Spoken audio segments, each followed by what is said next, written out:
बच्चों, उम्मीद है आप काफ़ी अच्छे होंगे और पढ़ाई को आगे बढ़ा रहे होंगे। आज हम लोग करेंगे सेमीकंडक्टर्स के लास्ट 10 इयर्स के पीवाईक्यूज। जैसा आपको मालूम है कि सीबीएसई बोर्ड हर साल के 15 से 16 सेट बनाता है। 10 सालों में 150 से लेकर 160 सेट्स बने होंगे।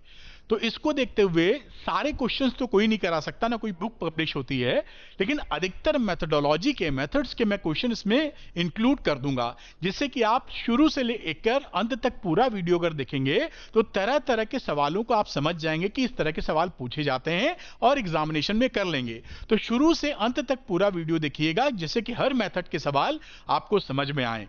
और एक चीज और बड़ी इंपॉर्टेंट है कि इस वीडियो को कहीं मिस मत करिएगा, क्योंकि सवाल अलग अलग तरह की वैरायटी के आपको मिलने वाले हैं। और अगर अरविंद सर का ये एक्सप्लेनेशन आपको शानदार लगे तो वीडियो को लाइक और शेयर कीजिएगा और अरविंद एकेडमी चैनल को सब्सक्राइब जरूर कीजिएगा। बात को शुरू कर लेते हैं। सेमीकंडक्टर्स लास्ट 10 इयर्स पीवाईक्यूज, और इसमें 2024 के भी क्वेश्चन इंक्लूडेड हैं, यानी ये लेटेस्ट वीडियो है आपकी पढ़ाई के लिए। कई बच्चे कहते हैं कि सर आप जो पढ़ा रहे हैं इसका पीडीएफ पे मिल जाए तो बड़ी अच्छी बात है। तो आराम से मिल जाएगा, आप डाउनलोड कर लीजिए अरविंद एकेडमी ऐप बेटा, और उसके स्टोर सेक्शन में जाइए। यहां पर आपको दिखेगा course class 12 physics free PDF, और यहां पर इसका प्राइस मैंने लाखों में कर दिया है, जिससे कि गलती से कोई बच्चा इसको ले ना ले। और इसके अंदर पीडीएफ ओपन है, यानी आप क्लिक करोगे तो ये पीडीएफ आपके मोबाइल में डाउनलोड हो जाएगी। उसको अपनी पढ़ाई के लिए आराम से इस्तेमाल कीजिए। तो बस आपको करना क्या है, पीडीएफ लेने के लिए अरविंद एकेडमी ऐप को डाउनलोड करें, स्टोर सेक्शन में जाएं और वहां से इस फाइल को ले लें। और जो बच्चे अपडेटेड रहना चाहते हैं वो अरविंद एकेडमी टेलीग्राम चैनल पे मेरे साथ जुड़ जाएं। वहां पर उनको राइट गाइडेंस, जो तब्दीलियां होती हैं, जो नई नई चीजें सीबीएसई बताता है या और भी चीजें पढ़ाई के लिए, मैं आपको गाइड करता रहूंगा। अरविंद एकेडमी टेलीग्राम चैनल का लिंक डिस्क्रिप्शन में दिया हुआ है, क्लिक करके आप ज्वाइन कर सकते हैं। और ये द्रोणा 2.0 उन बच्चों के लिए कि स्कूल में अगर आपके फिजिक्स के टीचर आपको फिजिक्स पढ़ा रहे हैं और आपको समझ में नहीं आ रहा है, वो जो पढ़ा रहे हैं वो उससे आप लिंक नहीं कर पा रहे हैं, वो जो डेरिवेशन करा रहे हैं वो समझ में नहीं आ रहा, न्यूमेरिकल बन नहीं रहे हैं, तो आप देर बिल्कुल मत कीजिए। तुरंत अरविंद एकेडमी द्रोणा 2.0 के साथ जुड़ जाइए। मैं खुद शाम को लाइव क्लासेस लेता हूं और आपकी हर दिक्कतों को दूर कर दूंगा। आपको डेरिवेशन समझ में आने लगेंगे, न्यूमेरिकल आपसे निकलने लगेंगे। यही नहीं, एनसीईआरटी एक्सरसाइज के हर सवाल का वीडियो सोल्यूशन आपको मिलने वाला है, जो मैंने खुद रिकॉर्ड किया है इन detailed manner, super easy language के तहत। एनसीईआरटी एग्जाम्पल्स भी सारे मैंने रिकॉर्ड करके वीडियो सॉल्यूशंस आपको दे रहा हूं, जिससे कि पूरी बात आपकी समझ में आए।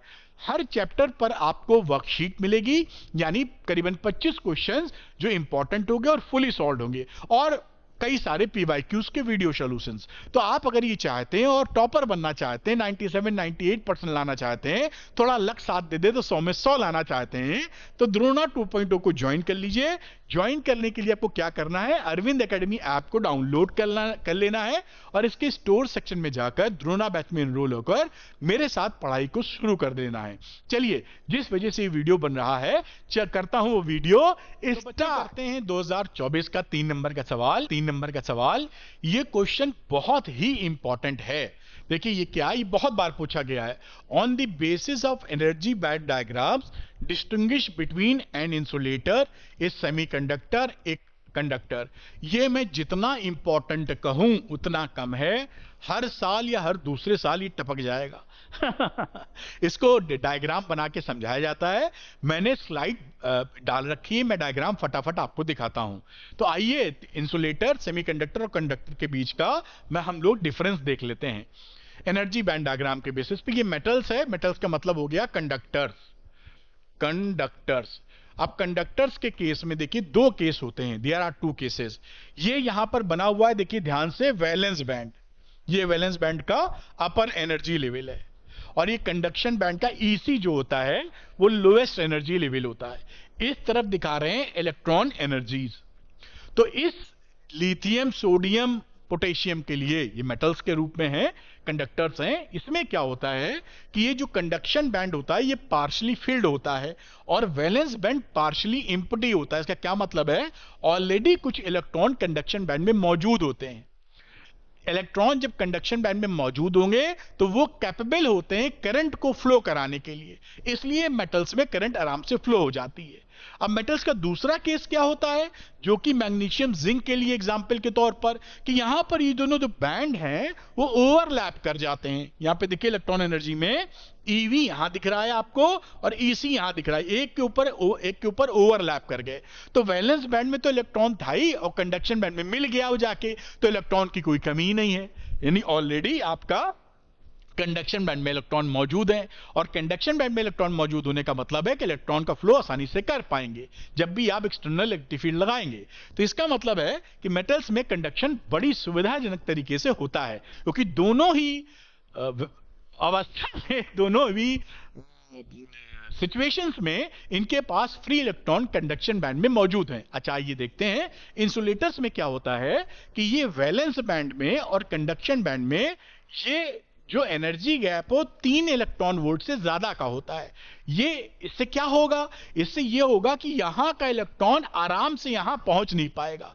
एक बीच में समझ लीजिए एक नदी है या एक नाला है चौड़ा सा, और आप उसको जंप करके क्रॉस नहीं कर पा रहे हैं, कोशिश करेंगे तो गिर जाएंगे। आपको इतना फोर्स चाहिए, जंपिंग फोर्स, कि आप उस तक पहुंच जाएं। ये आसान नहीं होता, लगभग इस केस में बड़ा मुश्किल होता है। तो इंसुलेटर्स के केस में इलेक्ट्रॉन क्योंकि कंडक्शन बैंड में मौजूद ही नहीं हो पा रहा है, इसलिए भाई वहां पर कोई करंट जल्दी फ्लो ही नहीं करती, इंसुलेटर्स में करंट नहीं होती। अब तीसरी बात करते हैं इसके बीच के स्टेज। किसी नाला तो है आपके और दूसरे किनारे जाने के लिए, लेकिन वो थोड़ा छोटा नाला है, तो वहां पर अगर आप कस के जंप करेंगे, थोड़ी एनर्जी, कोई दोस्त आपका पीछे से पुश मार दे तो आप पार कर जाएंगे। यही सिचुएशन सेमीकंडक्टर्स में है। इनके बीच में ईसी और ईवी का गैप क्या होता है, 3 इलेक्ट्रॉन वोल्ट से कम होता है।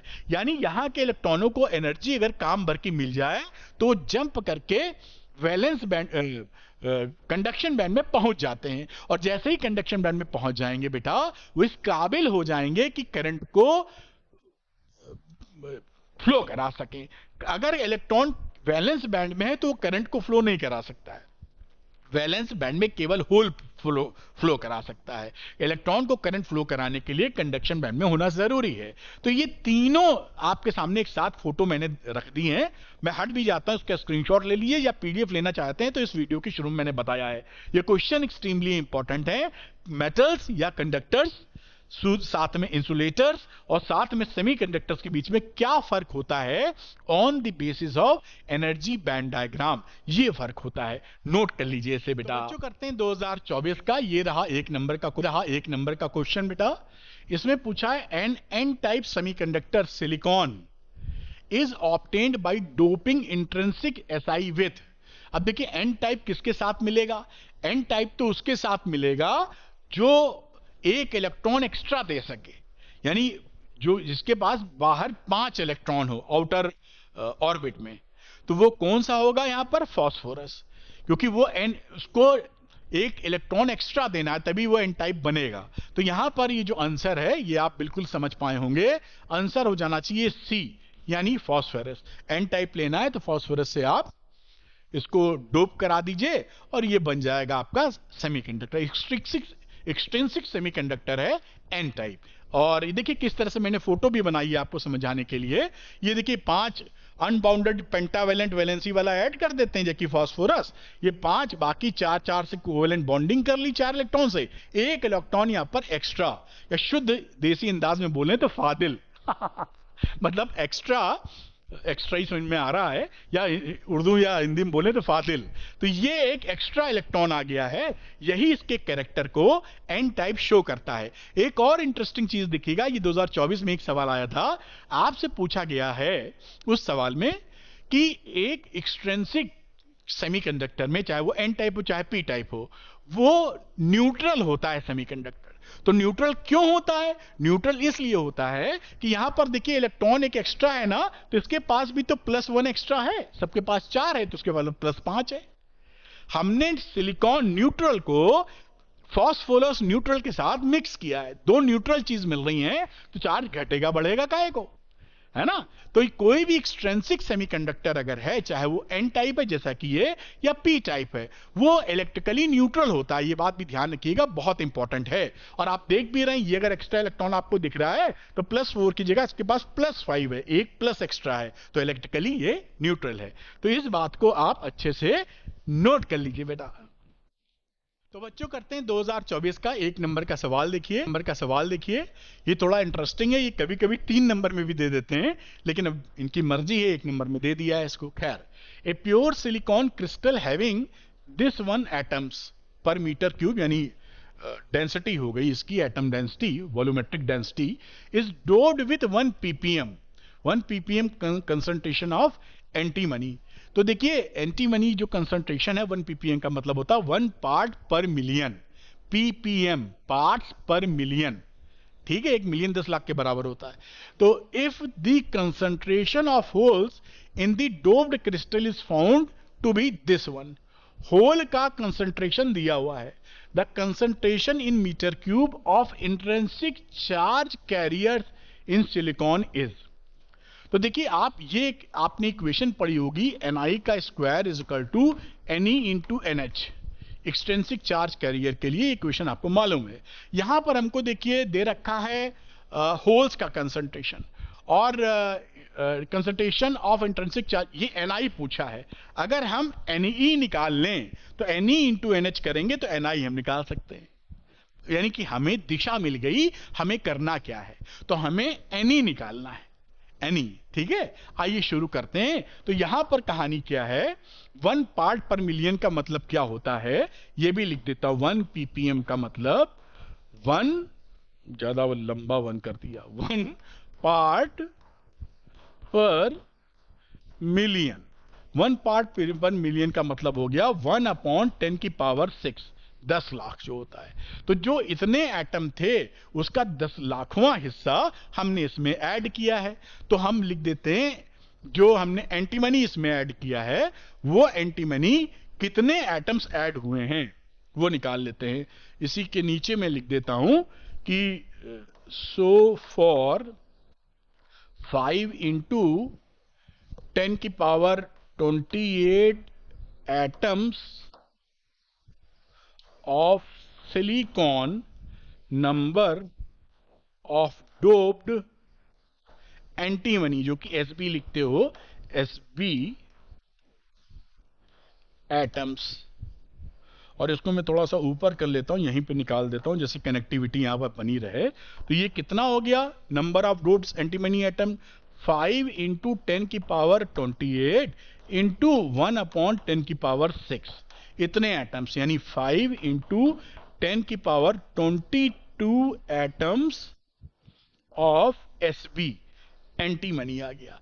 अब एक एंटीमनी एटम 1 इलेक्ट्रॉन एक्स्ट्रा देता है, तो कितना इलेक्ट्रॉन आपको मिल गया। मैं यहां पे आता हूं वापस शुरुआत में और इस बात को आगे लेके चलता हूं। अब आपको पता है कि 1 Sb एटम provide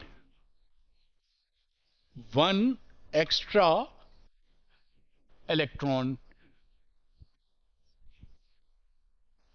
तो अब इलेक्ट्रॉन कंसंट्रेशन की बात आ गई, तो नंबर ऑफ इलेक्ट्रॉन कंसंट्रेशन वो कितना हो गया बेटा, वो उतना ही हो गया, 5 इंटू 10⁻22 पर मीटर क्यूब। ये हमारी वैल्यू कौन सी आ गई, Ni की वैल्यू, Ne की वैल्यू। अब यहां पे लिख देते हैं Ne इंटू NH बराबर Ni का स्क्वायर, Ni का स्क्वायर। तो आप Ni का स्क्वायर लिखिए और Ne की वैल्यू डाल देते हैं जो कि 5 इंटू 10⁻22 है, और NH दे रखा है 4.5 इंटू 10⁻9, ये दिया हुआ था ऊपर से, आप देख पा रहे होंगे। अब इसको आप सॉल्व कर लीजिए, ये वैल्यू आ गई कितना, 22.5 इंटू 10⁻31, 22 और 9 31। अब यहां पे Ni कितना आ जाएगा, अच्छा इसको ऐसे 2.25 कर लीजिए, तो Ni स्क्वायर हो गया, जैसे निकालने में आपको आसानी हो। Ni स्क्वायर, इसको लिख देते हैं 2.25 इंटू 10⁻30 स्क्वायर रूट लेंगे तो 32 का 16 आराम से आ जाएगा। तो Ni की वैल्यू कितनी हो गई, 1.5 इंटू 10⁻16 16 पर मीटर क्यूब। ये आपका आंसर आ गया, ये क्यूब है, ये आंसर हो गया यहां पर आपका। और ये मैंने जैसे बताया ये 1 नंबर में तो आया है, ये 3 नंबर में भी दे देते हैं ये क्वेश्चन, क्योंकि ये बड़ा इंपॉर्टेंट क्वेश्चन है, इसलिए तैयार रहिए, बोर्ड जो देगा वो संभालना होगा। खैर, इसको आप नोट कर लीजिए, समझना जरूरी है, पढ़ना जरूरी है, क्वेश्चन कैसे आएंगे वो तो अपने हाथ में है नहीं, नोट कर लीजिए आप इसे अच्छे तरीके से। बच्चों करते हैं असर्शन रीजनिंग का 2024 का सवाल। लिखा हुआ असर्शन में, in a semiconductor the electron in the conduction band have lesser energy than those in the valence band। ये तो false लिखा हुआ है assertion, क्योंकि assertion is false, क्योंकि जो इलेक्ट्रॉन कंडक्शन बैंड में होते हैं उनकी एनर्जी ज्यादा होती है, जो कि वैलेंस बैंड में इलेक्ट्रॉन होते हैं ज्यादा एनर्जी लेके ही गए होते हैं, जिससे आप एक्सटर्नल फील्ड लगाएं तो वो कंडक्शन ऑफ करंट कर सके। अच्छा, दूसरा, donor energy level is just above the valence band in a semiconductor. ये भी गलत है कि डोनर में क्या होता है, जैसा आप जानते थे कि एनर्जी लेवल जो होती है डोनर में वो just below the conduction band होता है। ये जो कंडक्शन बैंड है इसके जस्ट बिलो होता है डोनर वाला, अभी हम लोगों ने देखा था, और ध्यान में रखिए डोनर एनर्जी लेवल, इसका गैप भी जो होता है वो 0.01 से लेकर 0.05 इलेक्ट्रॉन वोल्ट तक रहता है।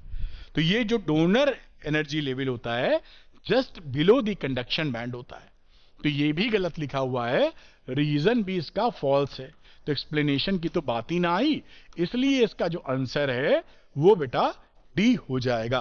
तो इसे आप अच्छे से नोट कर लीजिए यहां पर। तो बच्चों करते हैं 2024 का, और ये रहा 3 नंबर का क्वेश्चन। देखिए, draw the circuit diagram for obtaining the VI characteristic of A PN junction diode. Explain briefly the silent features of VI characteristics, forward biasing and reverse biasing में। तो इसमें एक सर्किट डायग्राम पूछा है जो आजकल खूब पूछते हैं, और VI कैरेक्टरिस्टिक्स तो सालों से पूछ रहे हैं। आइए, इसका डायग्राम वगैरह मैंने बना दिया है पहले ही, आपको बड़े सुंदर तरीके से दिखेगा। तो ये हो गया फॉरवर्ड बायस कैरेक्टरिस्टिक, ध्यान दीजिएगा। फॉरवर्ड बायसिंग में ये है इलेक्ट्रिकल सर्किट। इसमें क्या इलेक्ट्रिकल सर्किट, देखिए ये डायोड का सिंबल आपको पता ही होगा। वोल्टेज VI कैरेक्टरिस्टिक चाहिए तो वोल्टेज और करंट दोनों चाहिए, तो V और I नापने पड़ेंगे, मेजर करने पड़ेंगे। वोल्टेज लगता है पैरेलल में, करंट लगती है, एमीटर लगता है सीरीज में। तो ये जो एमीटर होता है ये मिली एम्पियर का एमीटर होता है, रिवर्स बाइसिंग में माइक्रो एम्पियर का होगा, ध्यान रखिएगा। और यहां पर रियोस्टेट जिससे हम करंट को वेरी कर सकें, और प्लस को देखो हमने प्लस से कनेक्ट, प्लस है, और ये भी P को प्लस साइड से कनेक्ट किया हुआ है, देख पा रहे हो क्या, और माइनस वाले को माइनस से, इसलिए ये फॉरवर्ड बाइसिंग होगी। आप जानते ही फॉरवर्ड बाइसिंग को P को प्लस से, माइनस को, नेगेटिव को, N को माइनस से लगा देते हैं, तो फॉरवर्ड बाइसिंग हो गई। ये सर्किट डायग्राम है, ये वोल्टमीटर पैरेलल में और मिली एम्पियर वाला इधर ऑन करके आप नाप सकते हैं। हम नापने में, ये तो सर्किट डायग्राम है, इसमें क्या होता है फॉरवर्ड बायस वोल्टेज में, जब आप वोल्टेज बढ़ाते हैं तो थोड़ी देर तक आप देखते हैं कि there is no forward current, very very small current. लेकिन एक समय ऐसा आता है, जैसे ये सिलिकॉन का एग्जांपल है, एक समय ऐसा आता है 0.7 वोल्ट पर कि यहां पर तेजी से करंट फ्लो होना स्टार्ट हो जाती है। इस वोल्टेज को बोलते हैं ब्रेक इन वोल्टेज। यहां पे देखिए लिखा है, जिसे बोलते हैं threshold voltage, cut in voltage और नी वोल्टेज, ये इसके नाम है। Cut in voltage, threshold voltage या नी वोल्टेज, जहां पर एकदम से करंट होनी आपकी स्टार्ट हो जाती है। तो कुछ खास विशेषताएं हैं। एक पहली कि ये ओम्स लॉ ओबे नहीं करता, जैसा आपको दिखाई पड़ रहा है, ओम्स लॉ ओबे नहीं करेगा। दूसरी बात, थ्रेशोल्ड वोल्टेज या कट इन वोल्टेज या नी वोल्टेज की कहानी जो है सिलिकॉन के केस में 0.7 वोल्ट के आसपास दिख रही है आपको, और इसमें जो आपको करंट मिलती है उसके लिए रिस्पॉन्सिबल होता है majority charge carrier, majority charge carriers, और रेजिस्टेंस जो जंक्शन पे होता है वो कम से कम होता है, क्योंकि मेजॉरिटी चार्ज कैरियर से फ्लो जा रही है, रेजिस्टेंस काफी कम मिलता है। ये है फॉरवर्ड बाइसिंग की कहानी। अच्छा, रिवर्स बाइसिंग की देखिए यहां पर क्या होता है बेटा। रिवर्स बाइसिंग में P को हम माइनस से कनेक्ट कर रहे हैं, ये वही सर्किट डायग्राम है, यहां फर्क ये माइक्रो एम्पियर नापने के लिए मीटर लगाया हुआ है, इस माइनस को हमने कनेक्ट कर दिया है P से, और इस प्लस को हमने कनेक्ट कर दिया है N से, तो ये रिवर्स बाइसिंग में आ गया है। रिवर्स बाइसिंग में वोल्ट मीटर पैरेलल में, माइक्रो मीटर जो है इधर लगा दिया है और इसमें करंट फ्लो कराते हैं। तो ये रिवर्स बाइसिंग में क्या होगा, ये देखिए माइक्रो एम्पियर में करंट नाप रहे हो और वोल्टेज इधर नाप रहे हो। रिवर्स बाइसिंग में जैसे जैसे वोल्टेज आप बढ़ाते हो देखते हो करंट लगभग स्टैटिक है, ये यहां से यहां तक की जो करंट है लगभग एक जैसी है। भौतिक कर्म में माइक्रो एम्पियर में 0.5 के आसपास चल रही है, कोई फर्क नहीं। आप उसके बाद और वोल्टेज बढ़ा देते हो तो बढ़ा के करंट काफी बढ़ जाती है, इसे बोलते हैं ब्रेकडाउन वोल्टेज। इस वोल्टेज पर ये देखिए करंट एकदम से ब्रेकडाउन हो जाता है, उसके जो पहले से इंटैक्ट चार्जेस थे उसके पास, इलेक्ट्रॉन वगैरह, वो टूट के निकलने लगते हैं। ऐसी स्थिति बन जाती है, ब्रेकडाउन हो जाता है, डायोड निकल लेगा, वो डायोड वाली प्रॉपर्टी खत्म हो जाएगी उसकी। खैर, तो reverse bias voltage produce is very small current micro ampere, जैसा आप देख रहे हैं। रिवर्स सैचुरेशन करंट ये हो गई, ये जो चल रही है, it is due to minority charge carrier. ये किसकी वजह से होती है, reverse biased current minority charge carrier की वजह से। और जहां ब्रेकडाउन होता है उसको बोलते हैं जीनर ब्रेकडाउन, ये और याद रखिए बस। और इस प्रॉपर्टी को हम यूज करते हैं रेक्टिफिकेशन के लिए। रेक्टिफिकेशन का मतलब एसी को डीसी में बदलना, वो भी कोर्स में है आपके। तो इसी प्रॉपर्टी को हम एसी से डीसी में बदलने के लिए इस्तेमाल करते हैं। खैर एनीवे, आप ये सवाल पूरी तरह समझ गए होंगे, तो मैं सवाल एक बार दिखा देता हूं। जो ये सवाल था आप देख ही रहे, मैं हट जाता हूं, कोई स्क्रीनशॉट लेना चाहे तो ले सकता है। और ये यहां पर आप इसको जो है इसको भी नोट कर लीजिए बेटा इस तरीके से। और मैं आगे चलता हूं और इसको भी आप यहां पर नोट कर लीजिए आप। ये 2023 का क्वेश्चन है, बहुत ही आसान क्वेश्चन है, लेकिन जिस बच्चे का कॉन्सेप्ट क्लियर नहीं होगा वो गलती कर बैठेगा। ये देखते हैं, तो ये जो क्वेश्चन है क्या बोल रहा है, यहां देखें, the threshold voltage for a PN junction diode used in this circuit is 0.7 volt. ये जो पीएन जंक्शन है आप देख पा रहे हैं, इसका जो थ्रेशोल्ड है या पोटेंशियल बैरियर आप कह सकते हैं 0.7 वोल्ट का है।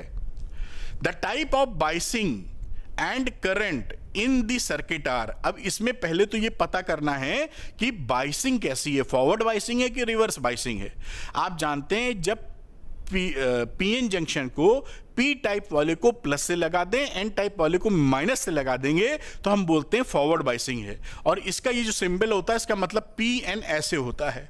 तो इस पी वाले को आपने प्लस से लगाया है और एन वाले को आपने माइनस से लगाया है, तो ये कैसी बाइसिंग हो गई बेटा, फॉरवर्ड बाइसिंग।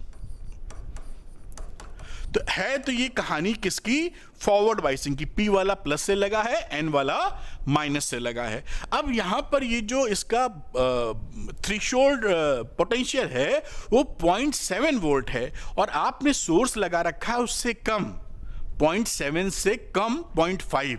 तो इस थ्रेशोल्ड या पोटेंशियल बैरियर को ये क्रॉस नहीं कर पाएगा। इसका मतलब इसमें करंट की वैल्यू कितनी होगी, 0।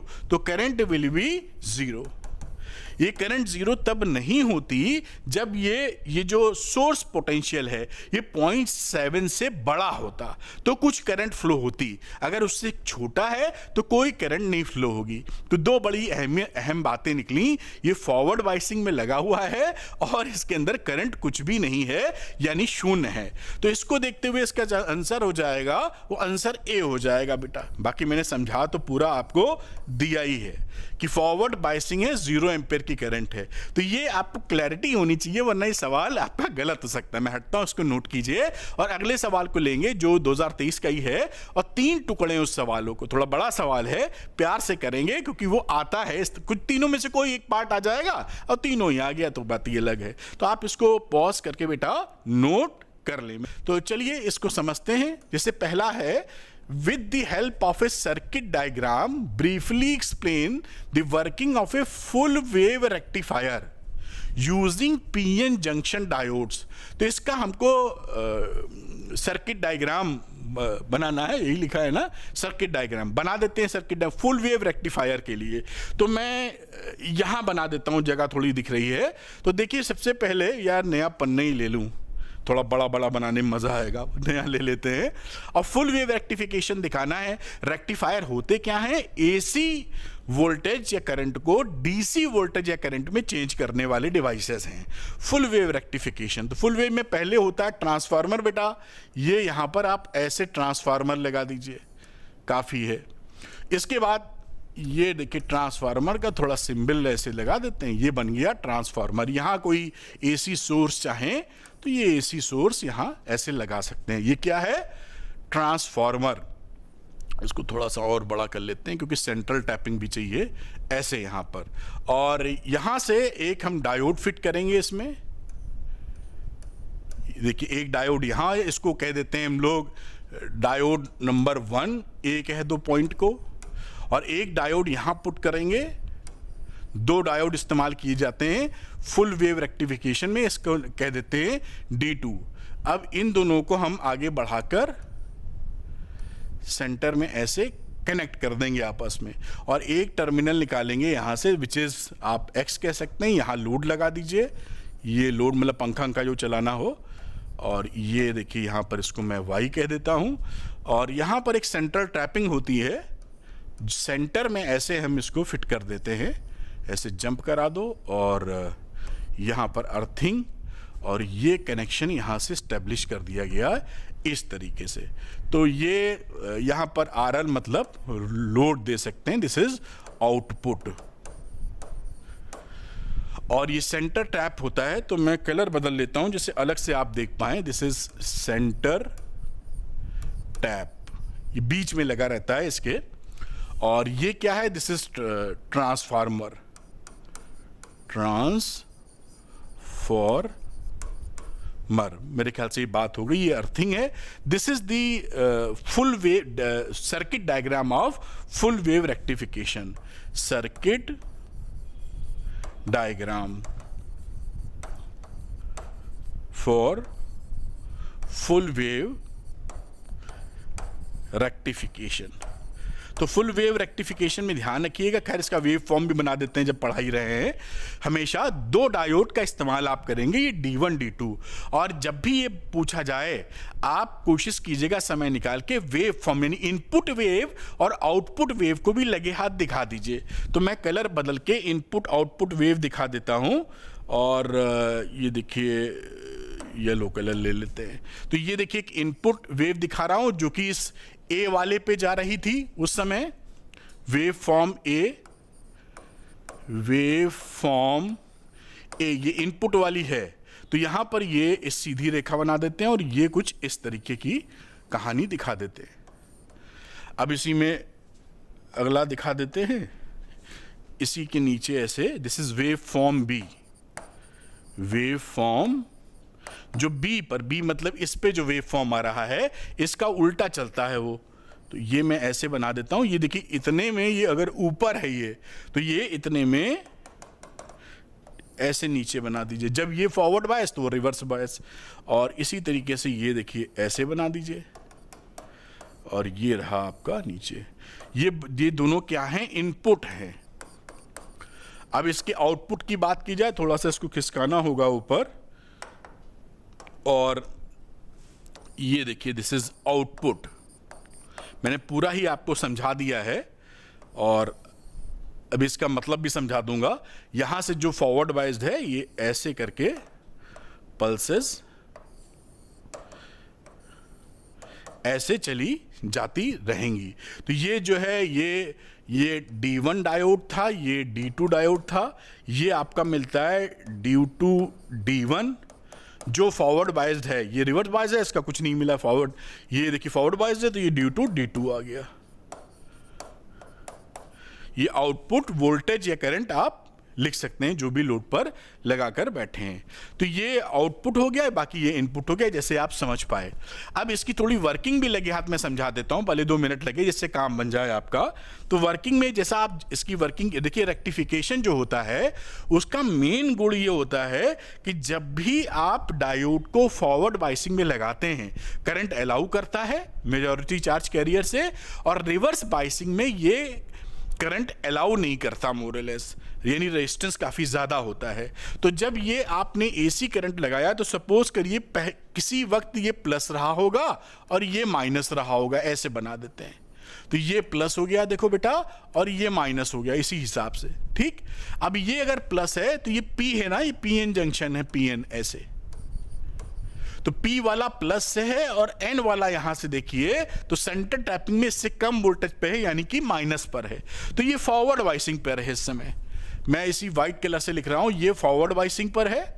ये रिवर्स बाइसिंग पे देखिए निगेटिव से P कनेक्ट है और N वाला जो कनेक्शन है वो इसकी अपेक्षा प्लस पर है, इससे ज्यादा वोल्टेज पर है। तो ये इस समय रिवर्स बाइसिंग पर है।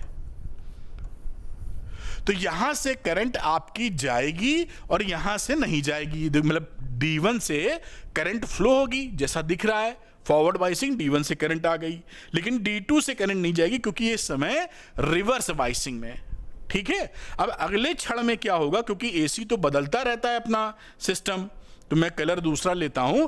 अब मान लीजिए अगले क्षण ये माइनस हो जाता है और ये प्लस बदलेगा, एक बार माइनस प्लस, तो ये वैल्यू हो गई माइनस और ये वैल्यू हो गई बेटा plus.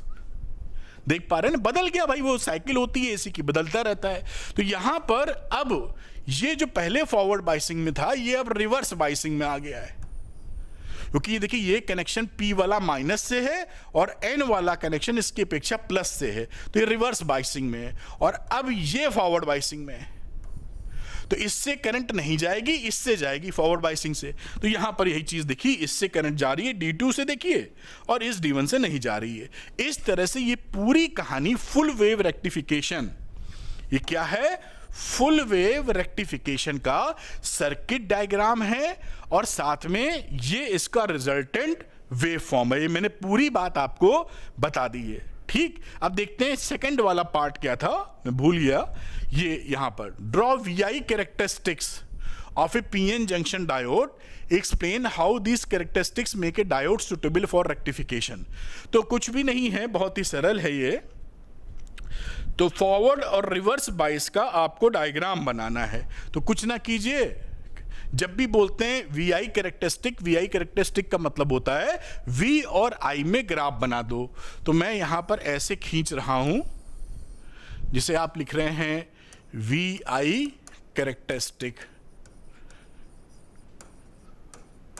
Characteristic of A diode. अब यहां पे फॉरवर्ड बाइस, इधर वाला हिस्सा फॉरवर्ड बाइसिंग दिखा रहे हैं, अभी मैं लिख भी दूंगा।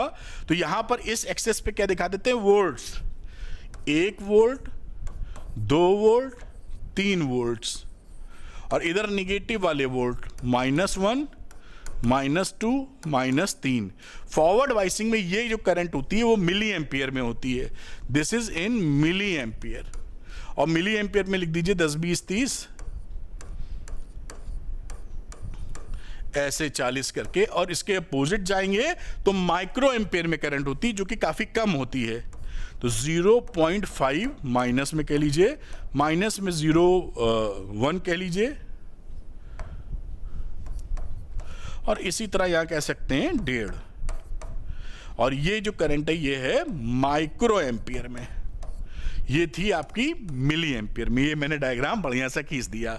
अब यहां पर मैं कलर को कर लेता हूं व्हाइट, और सैचुरेशन करंट जब तक नहीं, थ्रेशोल्ड वोल्टेज तक कुछ करंट नहीं जाती, तो ये थोड़ा सा ऐसे जाएगा और इसके बाद ये ग्राफ ऐसे चला जाएगा। ये बन गया आपका ये कहानी किसकी है, फॉरवर्ड बाइसिंग, फॉरवर्ड बाइसिंग। अब इस तरफ आ जाओ तो रिवर्स बाइसिंग, तो मैं यहां लिख देता हूं रिवर्स बाइसिंग। पूरा आप समझ लीजिए, भले थोड़ा वक्त लगे लेकिन चीजें, ये करंट और ऐसे ब्रेक डाउन हो जाएगा यहां। तो दिस इज ब्रेक डाउन। तो ये आपने VI कैरेक्टरिस्टिक बना दी फॉरवर्ड एंड रिवर्स बाइसिंग की। अब पूछा था कि इसका कौन सा गुण ऐसा होता है जो रेक्टिफिकेशन में काम आता है। तो इसका जो प्रॉपर्टी है, जो गुण है, वो ये है, फॉरवर्ड बाइसिंग में देखिए इसकी करंट की वैल्यू मिलती है, ये काफी मिल रही है ना, मिली एम्पियर में जा रही है, ज्यादा है। तो फॉरवर्ड बाइसिंग में ये करंट अलाउ कर रहा है, और रिवर्स बाइसिंग में देखिए वोल्टेज बढ़ाने पर भी करंट की वैल्यू लगभग सैचुरेट रहती है, बढ़ती नहीं है, बहुत ही कम रहती है। तो ये इसकी जो प्रॉपर्टी है कि फॉरवर्ड बाइसिंग में आप मोटा तौर पे लिखें तो करंट अलाउड है, और रिवर्स बाइसिंग में ये रही बेटा रिवर्स बाइसिंग में आपकी करंट नॉट अलाउड लिख दे रहे हैं। इसी को लिखते हैं दिस प्रॉपर्टी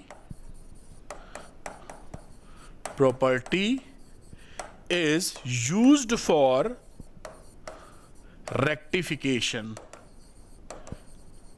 रेक्टिफिकेशन का मतलब क्या होता है? जो एसी वाला गुण है, एसी वोल्टेज को डीसी वोल्टेज, एसी करंट को डीसी करंट में चेंज करना, ये रेक्टिफिकेशन की बात है। तो ये भी देखिए मैंने पूरा आपको बना के समझा दिया। अब इसके बाद देखते हैं, कुछ एक चीज और पूछी, तीसरा सवाल भी है, उसको भी करेंगे। जैसे पूरी बात, तीनों बहुत जरूरी हैं, इंपॉर्टेंट है, इसलिए करना आवश्यक है। तो मैं कलर तो ये पकड़ लेता हूं। लिखा है देखिए number 3, carbon and silicon have the same lattice structure. NCERT का सवाल है। Then why is carbon and insulator? Carbon insulator क्यों है जबकि सिलिकॉन हमारा सेमीकंडक्टर है? ऐसा क्यों है? इंपॉर्टेंट सवाल है, कई बार आ चुका है। तो आइए इसको भी समझ लेते हैं बड़े बड़े पर्दे पर। यहां पर एंट्री मारते हैं। नंबर तीसरा पार्ट, हम अगर कार्बन की बात करें तो कार्बन का जो एटॉमिक नंबर है वो Z की वैल्यू होती 6। तो इसका कॉन्फ़िगरेशन, इलेक्ट्रॉनिक कॉन्फ़िगरेशन लिखोगे तो 1s2 2s2 और 2p2 आ जाएगा। ये आप केमिस्ट्री में बहुत ज़्यादा अच्छा जानते होंगे, मुझसे बहुत अच्छा मालूम होगा आपको। दूसरी बात करते हैं हम लोग सिलिकॉन की। तो सिलिकॉन में क्या होता है? इसका जो एटॉमिक नंबर है ये है 14। तो यहां पर देखिए कॉन्फ़िगरेशन क्या है, 1s2 2s2 2p6 10 हो गए, और उसके बाद 3s2 एंड 3p2, ये कॉन्फ़िगरेशन इसका है। तो यहां पर आप क्या देख रहे हैं कि आउटर शेल में 4 इलेक्ट्रॉन है, ऊपर वाले में भी 4 हैं, लेकिन ये थर्ड ऑर्बिट में है, इसलिए इनका टूटना आसान है। भाई मैं आपको डायग्राम भी बनाता हूं, जब पढ़ ही रहे हैं तो बहुत ही जानदार तरीके से। सिलिकॉन की बात करें तो ये मान लीजिए न्यूक्लियस हो गया। पहले आपने बनाया, ऐसे बनाए होंगे, 2 इलेक्ट्रॉन दिए, और अगले में आपने सपोज करिए यहाँ पे 8 इलेक्ट्रॉन थे तो 8 इलेक्ट्रॉन भर डाले, 1 2 3 4 5 6 7 8, ठीक है। और फिर इसके बाहर आ गए आप तीसरे वाले ऑर्बिट में, उसमें कितने? 4 इलेक्ट्रॉन। तो ये 1 2 3 4। तो थर्ड ऑर्बिट में आपको कितने मेरे? 4 इलेक्ट्रॉन। ये सिलिकॉन की बात हम कर रहे हैं। तो ये जो बाहर वाले इलेक्ट्रॉन हैं, इनको तोड़ना सिलिकॉन में आसान है, जबकि कार्बन की बात कर लो। अब जब इसका बनाया तो कार्बन का भी क्यों ना बना दें। ये न्यूक्लियस हो गया, और शुरू में रहे इनके पास 2 इलेक्ट्रॉन, और अगली ऑर्बिट में इनके पास कितने हैं? 4 इलेक्ट्रॉन। 1 2 3 4। दिस इज कार्बन, जिसका एटॉमिक नंबर 6 था, ये हम ऊपर समझा चुके हैं। तो इसको, इन चारों इलेक्ट्रॉनों को तोड़ के निकालना इज क्वाइट डिफिकल्ट, क्योंकि ये न्यूक्लियस के पास हैं, काफी ज्यादा स्ट्रांगली बाउंड हैं। तो ये इंसुलेटर की तरह बिहेव कर जाते हैं, क्योंकि इलेक्ट्रॉन टूटते नहीं हैं, है ना। ये टूट के निकलेंगे नहीं तो फिर कौन चार्ज कैरियर का काम करेगा। और यहां पर ये इस न्यूक्लियस से थर्ड ऑर्बिट में है, ये ना थर्ड ऑर्बिट में है, तो इसको तोड़ पाना इन इलेक्ट्रॉनों को कार्बन की बनस्पत आसान रहता है। तो ये इसका बिहेवियर इसलिए सेमीकंडक्टर की तरह हो जाता है। तो ये सेमीकंडक्टर बन जाता है, जबकि कार्बन आपका इंसुलेटर की तरह होता है। मैंने एक एक बात को पूरी विश्लेषण करके आपको समझाया है।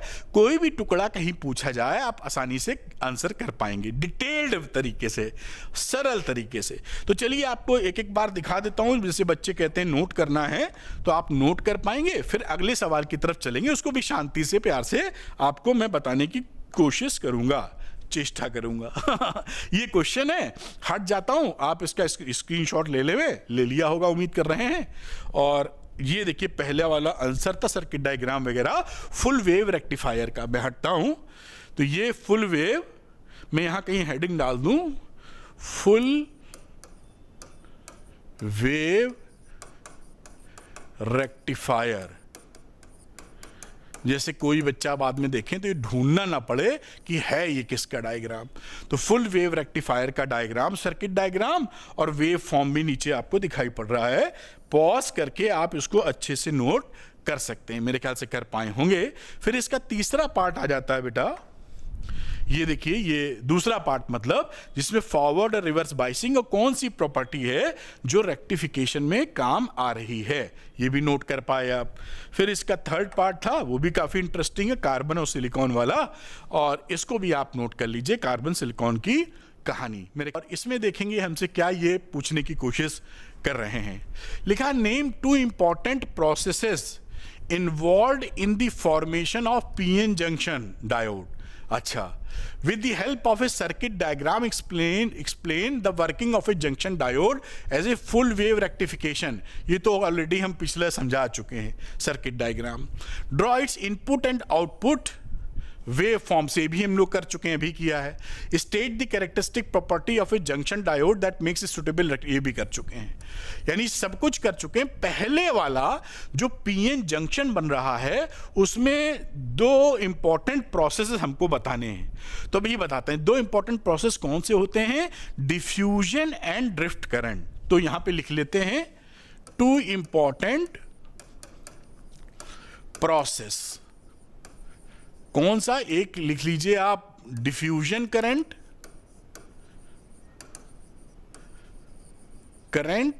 और दूसरा बेटा यहां आ जाएगा ड्रिफ्ट करंट। अब ये डिफ्यूजन ड्रिफ्ट करंट किस चिड़िया का नाम है आपने पढ़ा जरूर होगा, मैं आपको याद भी दिला देता हूं। ये देखिए, एक पीएन जंक्शन बना रहा हूं आपको समझाने के लिए। अब इस पीएन जंक्शन में आप जानते हैं पीएन जंक्शन लाकर अलग से जोड़े नहीं जाते, पी और एन नहीं, क्योंकि एटॉमिक लेवल पे कॉन्टिन्यूटी नहीं बनती। तो एक स्लैब को ही, एक क्रिस्टल को ही लेकर आधे को हम डोप कर देते हैं एन टाइप, आधे को कर देते हैं पी टाइप, तो पीएन जंक्शन बन जाता है। अब देखिए, ये मान लीजिए पी टाइप मामला है, मेजॉरिटी चार्ज कैरियर इसके एन टाइप है। तो यहां स्थिति क्या रहती है, देखिए समझिएगा मेरी बात प्यार से। कलर को कुछ और करना, चलो ये ले लेते हैं, ये येलो ले लेते हैं। तो ये जो पी टाइप होते हैं, इसके अंदर तो अधिकता किसकी रहेगी, होल्स की अधिकता रहेगी। तो जो होल्स होंगे वो कैसे होंगे बेटा, ये देखिए माइनस बना दीजिए और साथ में ये होल, ऐसे माइनस और ये होल। तो ये कुछ मैं 2-3 दिखा देता हूं, चलिए 2 यहां बना देता हूं। ये देखिए, ये इस समय क्या है ना, ये इलेक्ट्रिकली न्यूट्रल है। पी टाइप एन टाइप जो भी सेमीकंडक्टर रहते हैं इलेक्ट्रिकली न्यूट्रल होते हैं। माइनस इसलिए दिखाया है कि ये इसके साथ होल है, तो एक माइनस एक प्लस होल की तरह ट्रीट करते हो प्लस, तो दोनों मिलकर इलेक्ट्रिकली न्यूट्रल हैं। अगर ये होल इसको छोड़ जाएगा तब ये माइनस रह जाएगा, आयन बन जाएगा। और इसी तरह ये एन टाइप में आ जाओ, तो इसका मैं कलर थोड़ा बदलना चाहूंगा, ये ले लेते हैं। एन टाइप में आपके पास इलेक्ट्रॉनों की अधिकता रहती है, तो यहां पर आप इसको लिख दीजिए प्लस और साथ में एक इलेक्ट्रॉन, ऐसे बना देते हैं, प्लस और एक इलेक्ट्रॉन, ऐसे प्लस एक इलेक्ट्रॉन प्लस, और ये भी इस समय इलेक्ट्रिकली न्यूट्रल हैं। अब जब ये पास जंक्शन पर आते, जंक्शन का मतलब वो रीजन जहां पर ये एक दूसरे के पास आ रहे हैं, जैसे ट्रेन के जंक्शन होते हैं, तो उस समय यहां पर क्या भसड़ होती है, मैं इसको बनाने की कोशिश कर रहा हूं। देखिए, यहां भी यही कहानी होगी, ये माइनस, ये ऐसे बना देते हैं, थोड़ा सा समझाएंगे, थोड़ा प्यार से आप समझेंगे। और साहब यहां पर ये वाले आइटम हैं, तो प्लस के साथ इलेक्ट्रॉन, प्लस के साथ इलेक्ट्रॉन, प्लस के साथ इलेक्ट्रॉन। ये देखिए, यहां पर ये स्थिति बनी हुई है। अब क्या होता है कि ये इलेक्ट्रॉन इस होल को पसंद करते हैं, तो इलेक्ट्रॉनों की क्या होती है, डिफ्यूजन स्टार्ट होता है। इलेक्ट्रॉनों का डिफ्यूजन यहां से, या होल्स का डिफ्यूजन यहां से। ये देखिए, ये पी टाइप है, ये आप देख ही रहे हैं, एन टाइप। तो यहां आप लिख सकते हैं इलेक्ट्रॉन डिफ्यूजन, इलेक्ट्रॉन डिफ्यूजन। या इसकी विपरीत दिशा में होल ऐसे जा रहे हैं, तो होल डिफ्यूजन इसकी अपोजिट। जगह थोड़ी कम लग रही है, ये मैं ऐसे लिख देता हूं, होल डिफ्यूजन। समझना बहुत आसान होता है, ये सब कंफ्यूज नहीं हो सकते, आप समझ रहे होंगे भाई। होल पॉजिटिव है, इलेक्ट्रॉन नेगेटिव, दोनों विपरीत दिशा में काम करेंगे, तो इलेक्ट्रॉन ऐसे डिफ्यूज होते हैं। और होल्स ऐसे डिफ्यूज होते हैं। तो जब डिफ्यूज होते हैं तो ये इनको मिल जाते हैं, जाके ऐसे इलेक्ट्रॉन होल में जाके ऐसे मिल जाता है। तो इस समय आपकी जो करंट है, डिफ्यूजन करंट, पॉजिटिव दिशा में होल जा रहा है तो इस दिशा में करंट होती है, इसे बोलते हैं डिफ्यूजन करंट। मैं थोड़ा ऊपर करना चाहूंगा अभी। तो इस समय डिफ्यूजन करंट की डायरेक्शन क्या है समझो, this is the diffusion current. और डायरेक्शन ऑफ करंट क्या है, P से लेकर N की तरफ, PN, P से N की तरफ डिफ्यूजन करंट हो गई। डिफ्यूजन करंट चालू रहा ये कार्यक्रम, और जब ये चालू यहां पर रहता है तो ये जब इलेक्ट्रॉन इस होल से मिल जाएंगे तो इलेक्ट्रॉन और होल मिलकर न्यूट्रल हो जाएंगे, बात खत्म। केवल क्या मिलेगा हमको यहां पर अब कि इसको एक डायग्राम और बनाते हैं, कोई बात नहीं, थोड़ा समय लग जाए लेकिन आप समझ पाइए। अब इसके बाद जो घटना घटी यहां पर देखिए सेंटर पर, यहां पर आपके ये माइनस रह गए और ये साहब प्लस रह गया, बाकी चीजें नहीं बना रहे हैं।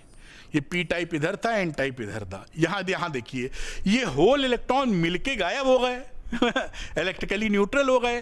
तो ये माइनस माइनस माइनस बचा रह गया और ये प्लस प्लस प्लस बचा रह गया। ये जो लेयर बनती है ये, इसे हम बोलते हैं डिप्लीशन लेयर, डिप्लीशन रीजन या लेयर जो भी लिख दीजिए। ये डिप्लीशन लेयर क्यों बोलते हैं, क्योंकि यहां पे चार्जेस डिप्लीट हो गए हैं। डिप्लीट मतलब खत्म हो गए हैं। अब आप कहेंगे अरे कहां खत्म हो गए, ये तो सर चार्ज दिख रहे हैं। ये जो चार्जेस हैं ये आयंस हैं, ये चल नहीं सकते हैं, इमोबाइल हैं। ये इससे तो इलेक्ट्रॉन निकला है ना, इलेक्ट्रॉन तो कहीं भी भाग जाता है, लेकिन घर गृहस्थी जो बसी पूरा मकान थोड़ी भागता है, उसका एक बंदा भाग गया, आसान है भागना। लेकिन ये जो आयन है ये देख के तो लग रहा है कि चार आयन्स हैं, बिल्कुल आयन है, लेकिन चल नहीं पाएंगे, ये इमोबाइल हैं, चल नहीं सकते हैं। इसलिए जो रीजन बनता है इसे बोलते हैं डिप्लीशन रीजन। और अब इस वजह से, इस डिप्लीशन रीजन की वजह से एक इलेक्ट्रिक फील्ड क्रिएट हो जाता है इस प्लस से माइनस की तरफ। तो मैं एक डायरेक्शन बनाता हूं कलर को चेंज करते हुए, जिसे आप बैरियर पोटेंशियल बोलते हैं। ये इलेक्ट्रिक फील्ड बन गया, जिसे आप बैरियर इलेक्ट्रिक फील्ड भी बोल सकते हैं या बैरियर पोटेंशियल बोल सकते हैं। क्यों बैरियर बोल रहे हैं अभी दिखाते हैं आपको। इलेक्ट्रिक फील्ड प्लस से माइनस की तरफ क्रिएट होता है, तो प्लस से माइनस की तरफ क्रिएट हो गया। अब क्या होगा कि अब अगर कोई इलेक्ट्रॉन, यहां भाई एन टाइप में इलेक्ट्रॉन, अगर इलेक्ट्रॉन इधर जाने की कोशिश करेगा तो हम जानते हैं इलेक्ट्रिक फील्ड की विपरीत दिशा में इलेक्ट्रॉन पर फोर्स लगता है। भाई इलेक्ट्रॉन, यही चक्कर था ना, इलेक्ट्रॉन आ रहा था इधर, तो इसने कहा हम जाएंगे। इसने कहा कहां जाओगे भाई, बैरियर आ गया है। यानी इस इलेक्ट्रिक फील्ड की वजह से इस इलेक्ट्रॉन पर किधर फोर्स लगेगा, अपोजिट दिशा में। तो ये नहीं जा पाएगा आगे, इसको पीछे घसीट के फेंक देगा ये, ठीक। तो अब ये जो इलेक्ट्रॉन इधर फेंका रहा है, और पॉजिटिव चार्ज की बात करें तो होल आपका इधर फेंका रहा है, दिस इज होल। इलेक्ट्रॉन की दिशा में ही पॉजिटिव पर जो फोर्स लगता है, दिस इज फोर्स। बात समझ में आ रही है। तो यहां पर होल्स का डायरेक्शन किधर है, N2P। तो ये जो करंट चालू होती है इसे बोलते हैं ड्रिफ्ट करंट, ड्रिफ्ट करंट। और इसका डायरेक्शन क्या है, N से P, ये देखिए भाग रहा है इधर, N2P। तो ये एक चीज डिफ्यूजन करंट जो मैंने बात की थी, और ये दूसरी आ गई ड्रिफ्ट करंट।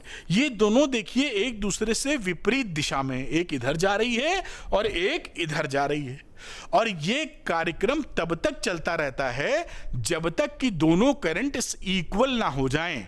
जब ये इक्वल हो जाती हैं तो उस समय इक्विलिब्रियम एस्टैब्लिश हो जाता है, कोई करंट फ्लो नहीं कर रही होती है। ये दो मेन चीजें हैं पीएन जंक्शन बनते वक्त। बाकी मैंने दो नाम और लिए, वो भी इंपॉर्टेंट हैं, डिप्लीशन रीजन और क्या नाम लिया था उसके अलावा, बैरियर पोटेंशियल। लेकिन मेन दो चीजें डिफ्यूजन एंड ड्रिफ्ट करंट की बात उम्मीद है आप समझ पाए होंगे। तो मैं यहां पर इसको ऐसे दिखा देता हूं, थोड़ा अलग से दिखाई पड़ जाए आपको, किताबों में रहता है इसलिए, है ना। ये बिल्कुल आसानी से मैंने आपको धीरे धीरे सारी बखिया उधेड़ दी इसकी। यही पूरा चैप्टर ही रिवाइज हो रहा है, बस इसको नोट कर लीजिए आप, है ना, शांति से देखकर नोट कर लें आप। तो इसको ऊपर से थोड़ा लाना होगा, तो यहाँ रोकते हैं और साहब इसको आप नोट कर लें। फिर अगला भी बड़ा इंपॉर्टेंट सवाल है जो काफ़ी पूछा जाता है, पॉज करके नोट कर पाए होंगे आप। इसको थोड़ा ऊपर ले जाते हैं और आप इसको प्यार से नोट करेंगे। इसमें पूछा गया है कि in N N type semiconductor, extrinsic semiconductor में एन टाइप पी टाइप होते हैं ना, the donor energy level lies. अब देखिए ये भी आगे क्वेश्चन है जो हम लोग बनाएंगे, याद रखिएगा। खैर मैं बना के ही दिखा देता हूं, 2-4 मिनट जो भी लगे आपकी समझ में आना चाहिए। दिस इज वैलेंस बैंड और ये रहता है कंडक्शन बैंड। और यहां पर जो डोनर यानी एन टाइप में क्या रहता है, डोनर एटम जो होते हैं उनका एनर्जी लेवल यहां मिलता है आपका इस कंडक्शन बैंड के पास में। ईडी एक नया लेवल, एनर्जी लेवल बन जाता है जिसे बोलते हैं ED, donor level energy level. तो ये किसके पास में है, कंडक्शन बैंड के जस्ट नीचे 0.01 इलेक्ट्रॉन वोल्ट का गैप रहता है। जैसे ही आप थोड़ी सी एनर्जी देंगे कंडक्शन बैंड में इलेक्ट्रॉन चला जाएगा। तो इसके हिसाब से आंसर इज बी, क्योंकि आंसर बी में देखें just below the conduction band, ये कंडक्शन बैंड के जस्ट बिलो आपका फोटो मतलब आप देख पा रहे हैं। तो ये इसका आंसर हो गया, ध्यान रखिएगा। और इसी में अगर पी टाइप होता है तो पी टाइप का एक्सेप्टर एटम होते हैं, वैलेंस बैंड के पास में होता है। आगे क्वेश्चन है, मैं फिर से बनाऊंगा इसको। तो वैलेंस बैंड पी टाइप में आपका जो एक्सेप्टर एटम होते हैं वो उनका एनर्जी लेवल वैलेंस बैंड के जस्ट ऊपर होता है और इसका जस्ट इससे नीचे होता है। खैर बढ़िया है, इसको आप नोट कर लें। इंग्लिश बिटवीन इंट्रेंसिक और एक्सट्रेंसिक सेमीकंडक्टर। तो intrinsic semiconductor purest form of semiconductor है सिलिकॉन जर्मेनियम। एक्सट्रेंसिक सेमीकंडक्टर क्या होते हैं, जब हम इसमें सिलिकॉन जर्मेनियम में इंप्योरिटी ऐड कर देते हैं जिसे बोलते हैं डोपिंग का प्रोसेस। इंप्योरिटी इसीलिए ऐड करते हैं क्योंकि हम चाहते हैं कि हम उसमें ज़्यादा चार्ज कैरियर्स डेवलप कर सकें अपनी इच्छा अनुसार। ठीक है, तो खैर जो सवाल है वही अपने आप को रोकते हैं। यहां पर डिफरेंस के तौर पे मैं लिख देता हूं इंट्रिंसिक सेमीकंडक्टर, लिख लीजिएगा आगे। ये एक्सट्रिंसिक, कुछ मैं डिफरेंसेस लिख देता हूं। पहला क्या होता है, ये प्योर सेमीकंडक्टर है, प्योर सेमी कंडक्टर, और ये टेट्रावेलेंट क्रिस्टल्स होते हैं सिलिकॉन जर्मेनियम। ये सेमीकंडक्टर इम्प्योर होते हैं, पहला ही पॉइंट है। तो लिखेंगे इम्प्योरिटी एडेड, और इम्प्योरिटी जो एटम्स होते हैं, एटम्स ऑफ ग्रुप 3 और 5, ग्रुप 3 या 5। अच्छा, कई बार बच्चे पूछते क्या है कि भाई ये जो impurity added in pure semiconductor, तो कहते हैं सर कि भाई ये प्योर सेमीकंडक्टर है तो कोई भी इम्प्योरिटी ऐड कर दें। नहीं, हम जो इम्प्योरिटी ऐड करते हैं वो इसके आसपास की ही होनी चाहिए। जैसे उसको जब वो एटम को हटावे और खुद बैठे तो उसका लैटिस स्ट्रक्चर डिस्टॉर्टेड नहीं हो। तो यहां पे ये प्योर सेमीकंडक्टर में तो टेट्रावैलेंट रहते हैं, 4 इलेक्ट्रॉन बाहर, तो 4 की जगह हम ग्रुप 3 जिसमें 3 इलेक्ट्रॉन बाहर हैं या ग्रुप 5 जिसमें 5 इलेक्ट्रॉन बाहर हैं वो ऐड करते हैं। इसी एडिशन की वजह से पी टाइप एन टाइप बन जाया करते हैं। खैर आप ये समझ पाए इम्प्योरिटी एडेड। अब रंग कलर को बदलने की कोशिश कर रहे हैं। इसकी जो कंडक्टिविटी होती है वो लो होती है, इलेक्ट्रिकल कंडक्टिविटी इज लो, और इसकी जो कंडक्टिविटी है हाई है, हाई कंडक्टिविटी। में एक एक करके बता रहा हूं जिससे बातों को अच्छे से पकड़ सकें। अब यहां पर क्या होता है, नंबर 3 पर कोई भी एनर्जी लेवल नहीं मिलता कंडक्शन वैलेंस बैंड के बीच में। No energy level between conduction band and valence band. जो इंट्रिंसिक सेमीकंडक्टर होते हैं ना, तो नीचे जो वैलेंस बैंड है और कंडक्शन, उसके बीच में कुछ भी नहीं रहता, इसमें रहता है डिपेंडिंग ऑन दी सिचुएशन। तो permitted energy states,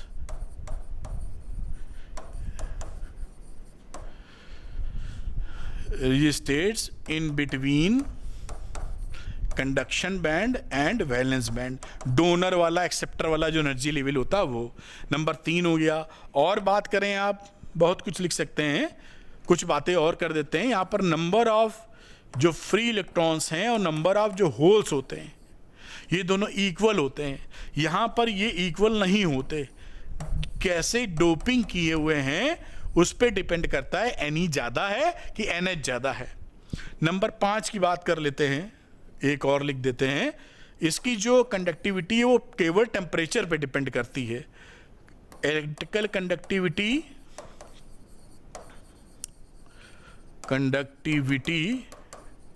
depends on temperature.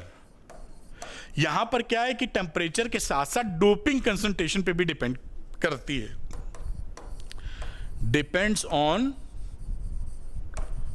Temperature and doping concentration. ये देखिए, मैंने पूरी बात लिख दी है एकदम, जितने नंबर का भी होगा आधा नंबर भी नहीं कट सकता आपका। आप इसको नोट कर लीजिए, लिख लिख के बता दिया, जैसे आप बड़ी ही शानदार तरीके से इसको पकड़ पाए। पे अब यहां देखते हैं ये क्या है हमारे लिए। लिखा है draw the energy band diagram of N type. And ये भी पूछा जाता है P type. N type P type का एनर्जी लेवल डायग्राम बनाना है। टेम्परेचर 0 केल्विन से जब ज्यादा हो, ठीक है।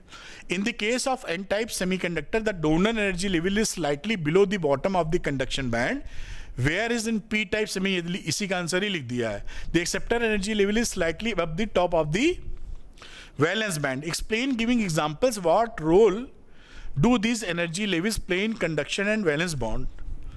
तो ये इन्होंने पूछा है कि भाई डायग्राम बनाइए और कैसे इसके अंदर कंडक्टिविटी, इलेक्ट्रिकल कंडक्टिविटी चालू हो जाती है वो भी बताइए। तो कोई बात नहीं है, बता दी जाएगी। तो पहले बात हम लोग करते हैं एन टाइप सेमीकंडक्टर के डायग्राम की। दोनों एक ही साथ बना देंगे तो और अच्छा रहेगा। तो यहां पर आप बनाइए वैलेंस बैंड ईवी। ये हम किसका बना रहे हैं? N type. और टेम्परेचर है 0 केल्विन से ज्यादा, ठीक है। अब यहां पर ये एनर्जी अभी बनाते हैं और ये एक यहां बन जाएगा आपका कंडक्शन बैंड का एनर्जी लेवल। यहां पर कुछ आप ऐसे बना सकते हैं, कुछ होल्स पड़े हुए हैं, मतलब इलेक्ट्रॉन जो छोड़ के गए होंगे, और ये कुछ इलेक्ट्रॉन यहां पर भरे हुए हैं, ये देखिए। और चाहें तो और भी लकीरें खींच सकते हैं, ऐसे ऐसे किताबों में खींची होती हैं।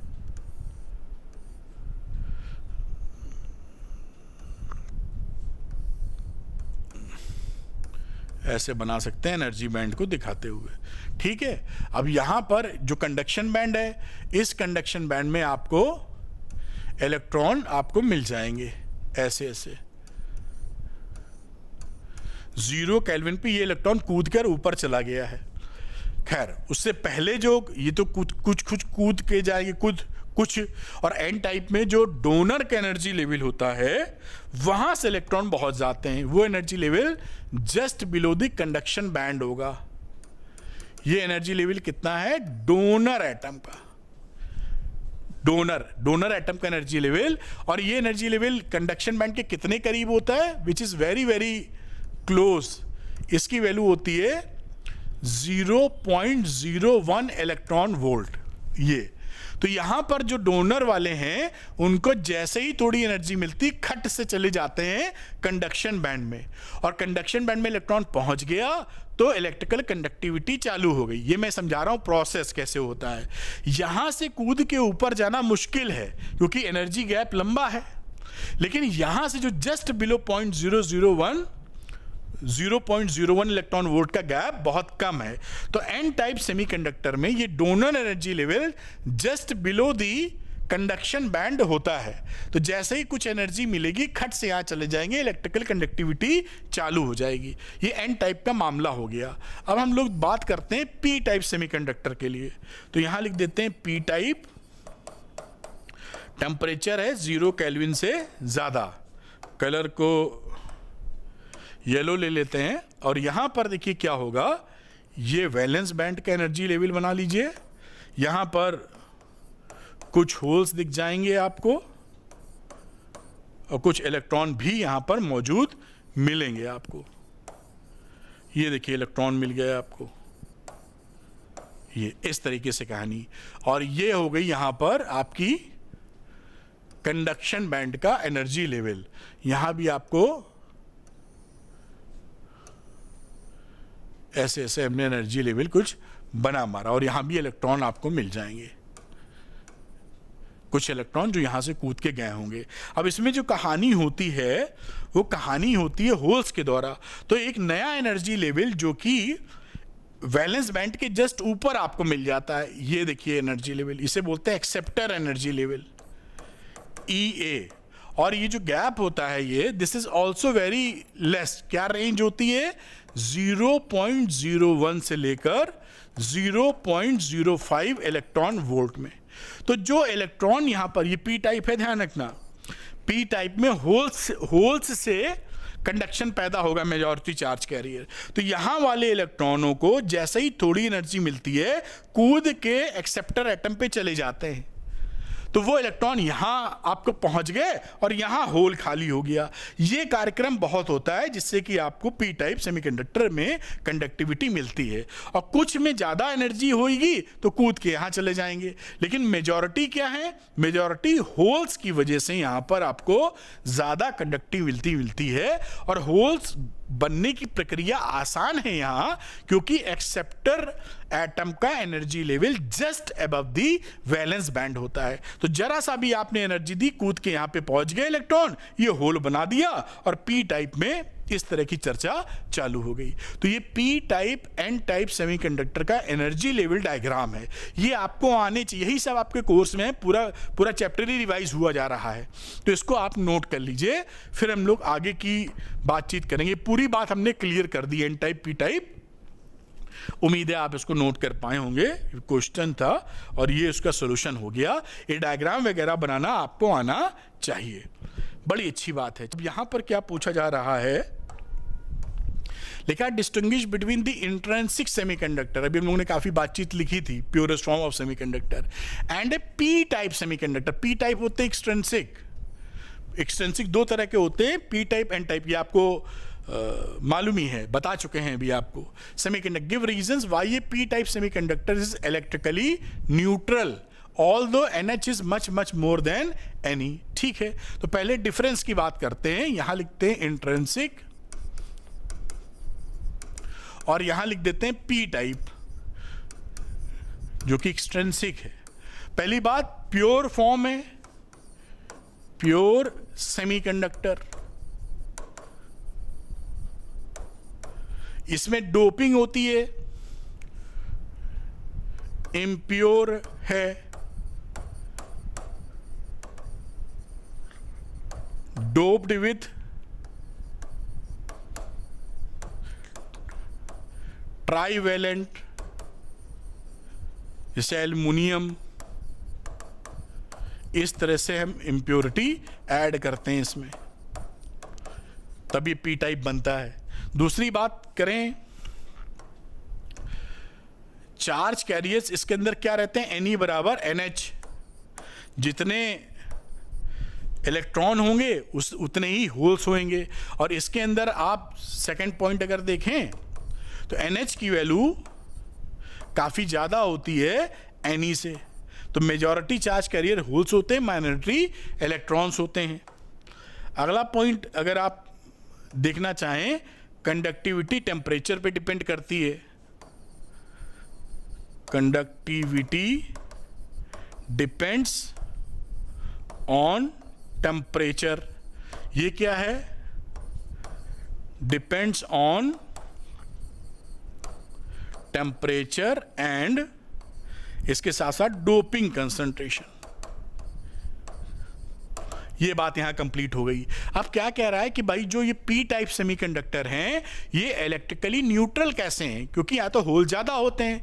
इलेक्ट्रिकली न्यूट्रल इसलिए हैं कि जो भी आप शुरू में प्योरेस्ट फॉर्म ऑफ सेमीकंडक्टर लिए थे जैसे सिलिकॉन, वो इलेक्ट्रिकली न्यूट्रल था, उसमें आपने एल्युमिनियम अगर ऐड किया है तो एल्युमिनियम भी इलेक्ट्रिकली न्यूट्रल था, तो दोनों लोग जब मिले तो भी तो इलेक्ट्रिकली न्यूट्रल ही रहे। और फोटो से समझना चाहें तो मान लीजिए ये एल्युमिनियम है और बाकी ये सिलिकॉन वगैरह इसके चारों तरफ हैं। अब ये जो एल्युमिनियम एटम आपने डाला है, मैं Al ऐसे लिख देता हूं, इसके अंदर इसके बाहर 3 इलेक्ट्रॉन है सपोज करिए, तो +3 हो गया इसका न्यूक्लियस में चार्ज, और बाकी बॉन्डिंग ये बनावेगा। तो ये एक इसका, एक इसका, एक इसका, एक इसका और एक इसका और इसका। यहां पर क्या रहा, सिलिकॉन का तो एक है, खुद का ये होल पकड़े हुए। तो ये जो होल आप पॉजिटिव ट्रीट कर रहे हैं, इसके अंदर भी तो आप जो होल देख रहे हैं अंदर कितना है, +3 है चार्ज, और बाहर 3 इलेक्ट्रॉन है। तो इलेक्ट्रिकली न्यूट्रल रहा ना, इलेक्ट्रॉन इसके कितने पास थे, ये एक इलेक्ट्रॉन ये इसका, एक इलेक्ट्रॉन ये, एक इलेक्ट्रॉन ये, 3 इलेक्ट्रॉन बाहर +3 अंदर, तो इलेक्ट्रिकली न्यूट्रल हो गया टोटल मामला। ये होल तो अलग से बना हुआ है और ये इस समय ये इलेक्ट्रिकली न्यूट्रल होता है। बाकी जब होल यहां पर कोई इलेक्ट्रॉन आ जाएगा बगल से कूदकर, तो ये आयन तब हो जाएगा नेगेटिव आयन, क्योंकि इलेक्ट्रॉन को तभी तो बोलते हैं ये एक्सेप्टर आयन है, एक्सेप्ट कर लेता है। लेकिन तब भी पूरा एज ए मटेरियल तब भी इलेक्ट्रिकली न्यूट्रल ही रहता है। तो ठीक है, ये इसकी कहानी हुई जो मैंने आपको समझाने की कोशिश की है, नोट कर लीजिए। अगला क्वेश्चन देखें, लिखा है answer the following questions with reason. The resistance of a PN junction is low when it is forward biased and it is high when the reverse bias. तो forward biasing में majority charge carrier आपके flow होते हैं। और ये क्यों flow होते हैं, क्योंकि जो बैरियर पोटेंशियल होता है वो कम हो जाता है। इसमें आपने देखा होगा जो पीएन जंक्शन होते हैं, मैं सीधे लिख दूं या समझ पाएंगे, बैरियर पोटेंशियल विल बी, ये देखिए इस तरीके से कहानी रहती है। और यहां पर ये मान लो पी टाइप है, ये एन टाइप है, तो यहां नेगेटिव मिल जाता है ऐसे आपको प्लस, और इसका बैरियर पोटेंशियल रहता है इस तरीके से, डायरेक्शन मतलब प्लस से माइनस बनाए, इलेक्ट्रिक फील्ड समझ ले। और यहां पर बेटा जब इसको आप प्लस से कनेक्ट कर देते हैं, या फॉरवर्ड बाइसिंग हो गई ना, पी को प्लस से और एन को माइनस से, तो ये देखिए इसका जो अप्लाइड वोल्टेज है V, ये इसके खिलाफ, प्लस से माइनस खिलाफ काम करता है। तो इसका जो नेट बैरियर पोटेंशियल है ये डिक्रीज कर जाता है, यानी आप लिख सकते हैं VB माइनस V। इसलिए करंट फॉरवर्ड बाइसिंग में मेजॉरिटी चार्ज कैरियर की आसानी से फ्लो होती है, जबकि रिवर्स बायस कर देंगे तो potential barrier will be much higher, क्योंकि दोनों का डायरेक्शन एक ही हो जाएगा। तो आप समझ गए होंगे यहां VB is less, potential barrier decrease हो रहा है फॉरवर्ड बाइसिंग में। तो आप इसको चाहें तो लिख सकते हैं net potential barrier decreases in forward biasing and vice versa. Vice versa का मतलब होता है net potential barrier increases in reverse biasing.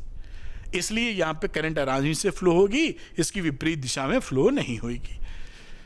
Number 2, doping of intrinsic semiconductors is a necessity for making electronic devices. भाई doping इसलिए करनी पड़ती है क्योंकि जो प्योरेस्ट फॉर्म ऑफ सेमीकंडक्टर है उसमें एक तो Ne बराबर NH होता है, और ऊपर से चार्ज कैरियर्स काफी कम होते हैं। Charge carriers is quite less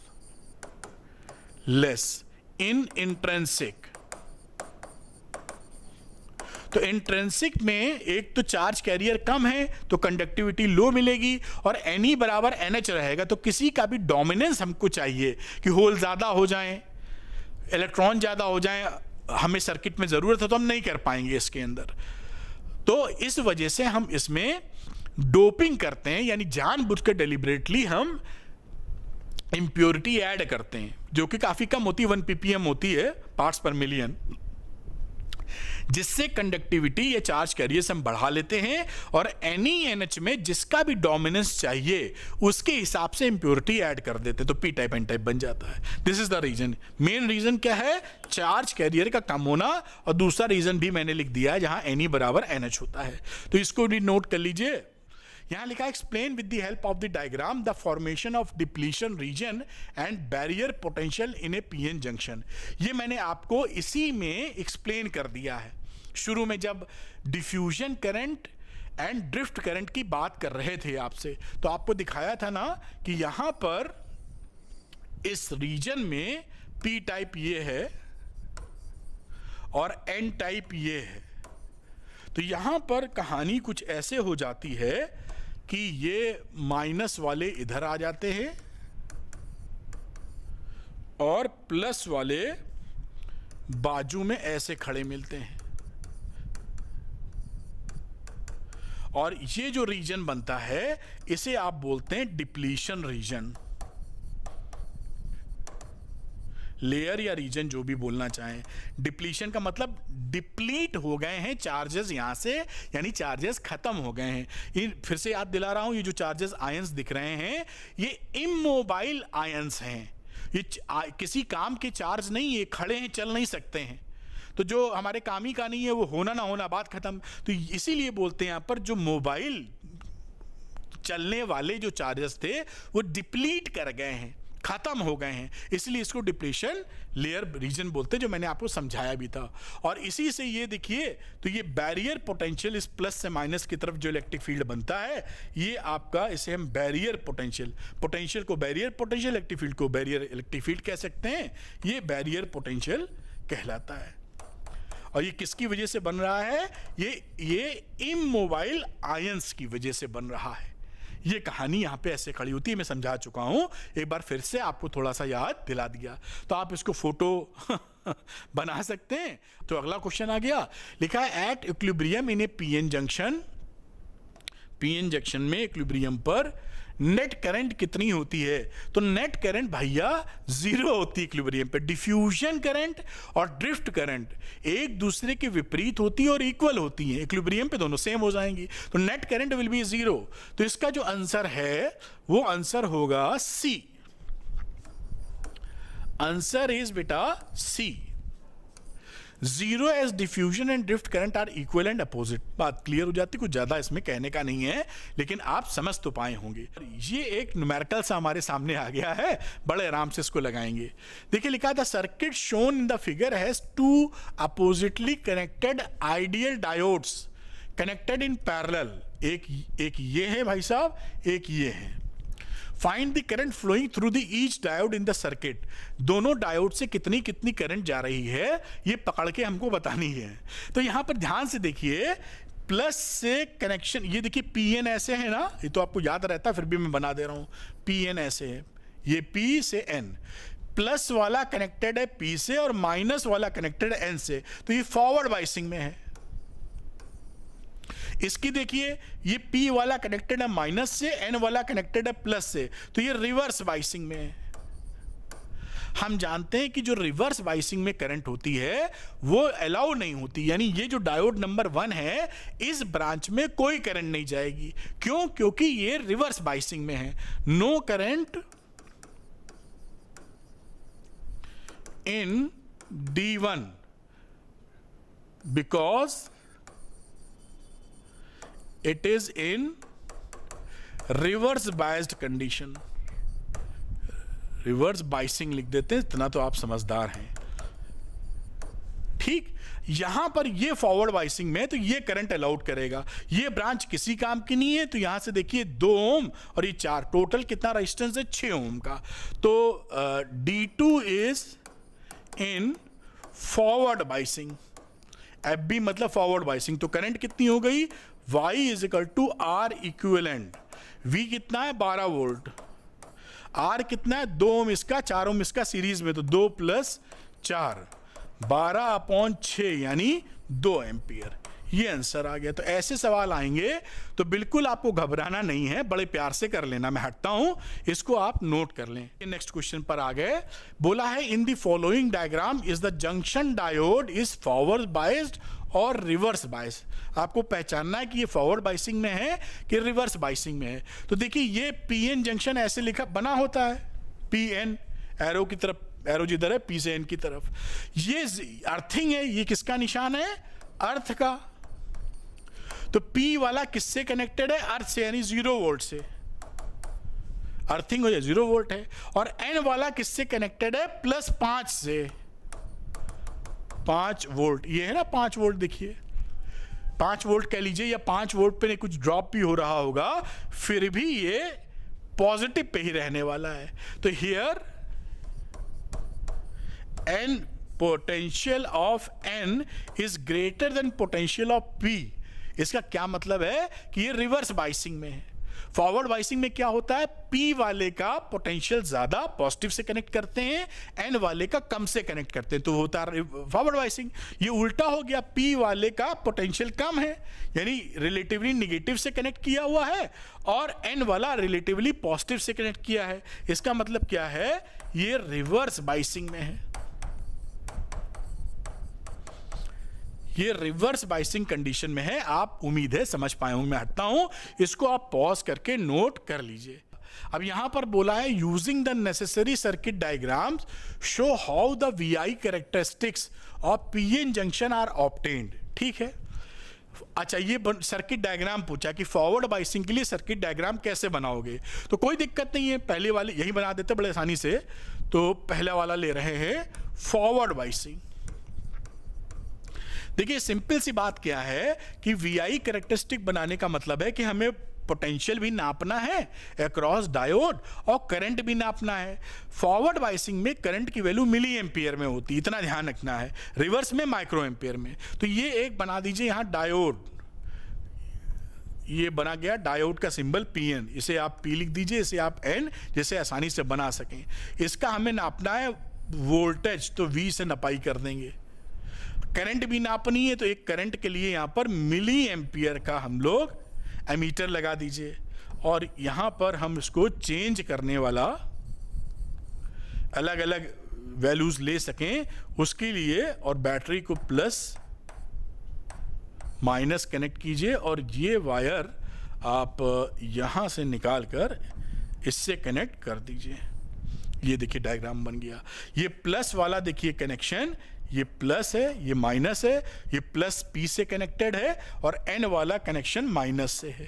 तो ये फॉरवर्ड बाइसिंग में है। और इसी तरीके से बात करेंगे तो ये प्लस माइनस है, क्योंकि ये प्लस वाला हिस्सा प्लस और माइनस जा रहा है। This is the circuit diagram forward biasing के लिए। रिवर्स बाइसिंग में यहां देखिए मिली एम्पियर में लगाया है ना, जब रिवर्स बाइसिंग में लगाएंगे तो ये माइक्रो एम्पियर में लगाएंगे, वो भी बना देते हैं। यहां देखिए रिवर्स बाइसिंग की बात कर लेते हैं। रिवर्स बाइसिंग बेटा नंबर 2 जो भी था इसके अंदर। अब यहां पे डायग्राम पर PN जंक्शन बनाते हैं, इसे P लिख दो, इसे L लिख दो। वोल्ट मीटर हमको लगाना है, प्लस माइनस बाद में लगाएंगे। एक हमको माइक्रो एम्पियर नापने के लिए मीटर चाहिए, और ये रहा इसका पोटेंशियल डिवाइडर, ये बनाया, और यहां माइनस लगा देंगे पहले। ये देखिए, अब ये देखिए माइनस वाले का जो कनेक्शन है, माइनस प्लस, ये माइनस से कनेक्टेड हो गया और ये प्लस से कनेक्टेड हो गया। This is reverse biasing. ये दोनों सर्किट डायग्राम बन गए फॉरवर्ड बाइसिंग और रिवर्स बाइसिंग के। और फॉरवर्ड रिवर्स बाइसिंग का जो ग्राफ होता है वो मैं नहीं बना रहा हूं, ऑलरेडी बना चुका हूं, रिपीट नहीं कर रहा हूं। तो आप ग्राफ भी बनाना चाहें तो बना सकते हैं कि फॉरवर्ड बाइसिंग में भाई ये करंट जा रही है और रिवर्स बाइसिंग में ऐसे करंट जा रही है। This is the circuit diagram जो इन्होंने हम लोगों से पूछा था। मेरे ख्याल से पॉज करके नोट कर पाए हूं। लिखा the ability of A junction diode two dash N alternating voltage is based on the fact that it allows current to pass only when it is forward bias। ये इस प्रॉपर्टी किसकी हुआ करती थी बेटा? रेक्टिफिकेशन के काम आती थी। तो यहां जो वैल्यू वर्ड आएगा वो आएगा रेक्टिफाई, या उन्होंने इसी के दौरान पढ़ा है। तो फॉरवर्ड बाइसिंग में करंट को अलाउ करना, रिवर्स बाइसिंग में करंट को अलाउ नहीं करना, इस प्रॉपर्टी का इस्तेमाल करते हैं रेक्टिफिकेशन के लिए। रेक्टिफिकेशन का मतलब है अल्टरनेटिंग करंट को या अल्टरनेटिंग वोल्टेज को डायरेक्ट वोल्टेज में चेंज करना। ये कहानी आप यहां पे नोट कर पाए होंगे। लिखा है give two difference between a half wave rectifier and a full wave rectifier. Half wave full wave में रेक्टिफिकेशन क्या होता है, तो ये देखिए लिख दीजिए हाफ वेव और यहां लिख दीजिए फुल वेव। तो हाफ वेव रेक्टिफिकेशन में क्या आता है, only converts half pulse, only converts one half cycle of N alternating current. यहां पर क्या है, converts full cycle of AC. आपको याद ही होगा इस वाले में हाफ वे में इस तरह से पल्सेस मिलते थे, ऐसे आधा गायब आधा है, और इसमें जो पल्सेस थे ये पल्सेस ऐसे मिला करते थे फुल वेव रेक्टिफिकेशन में। यहां पर दूसरी बात जो अक्सर आपसे पूछी जाती है कि input output frequency will be same.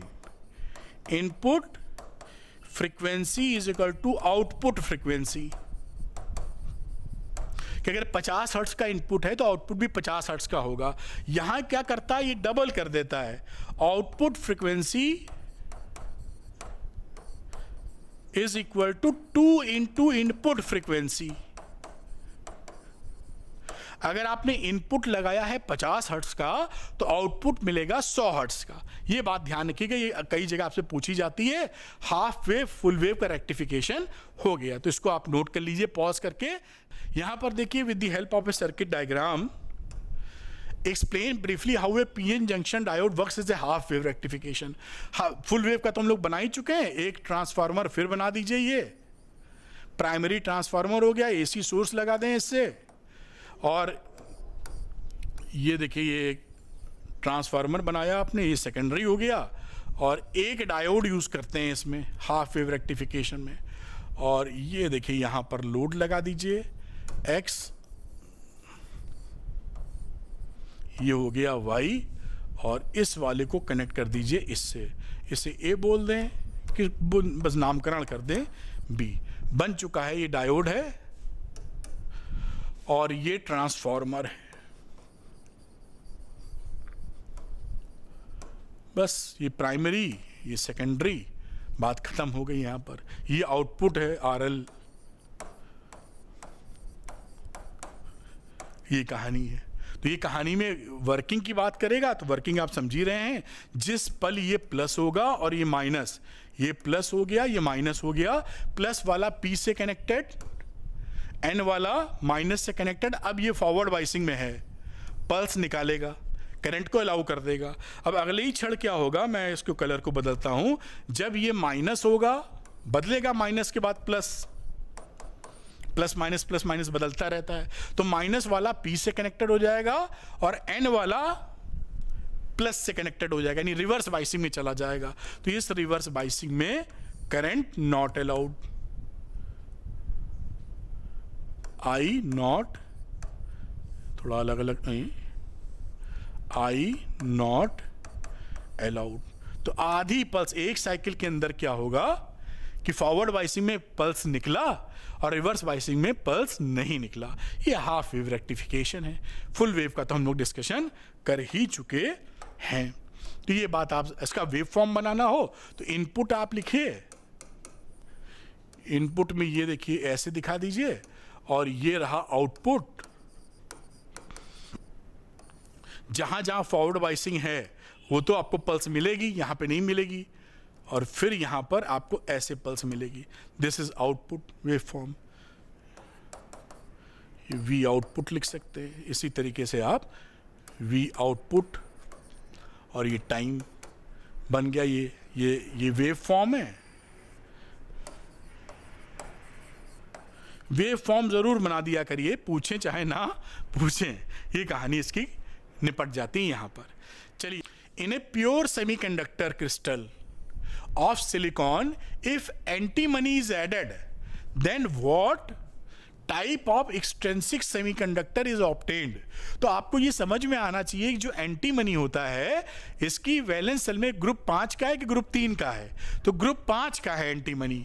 तो एंटीमनी अगर यही नहीं पता होगा तब तो कर ही नहीं पाएंगे।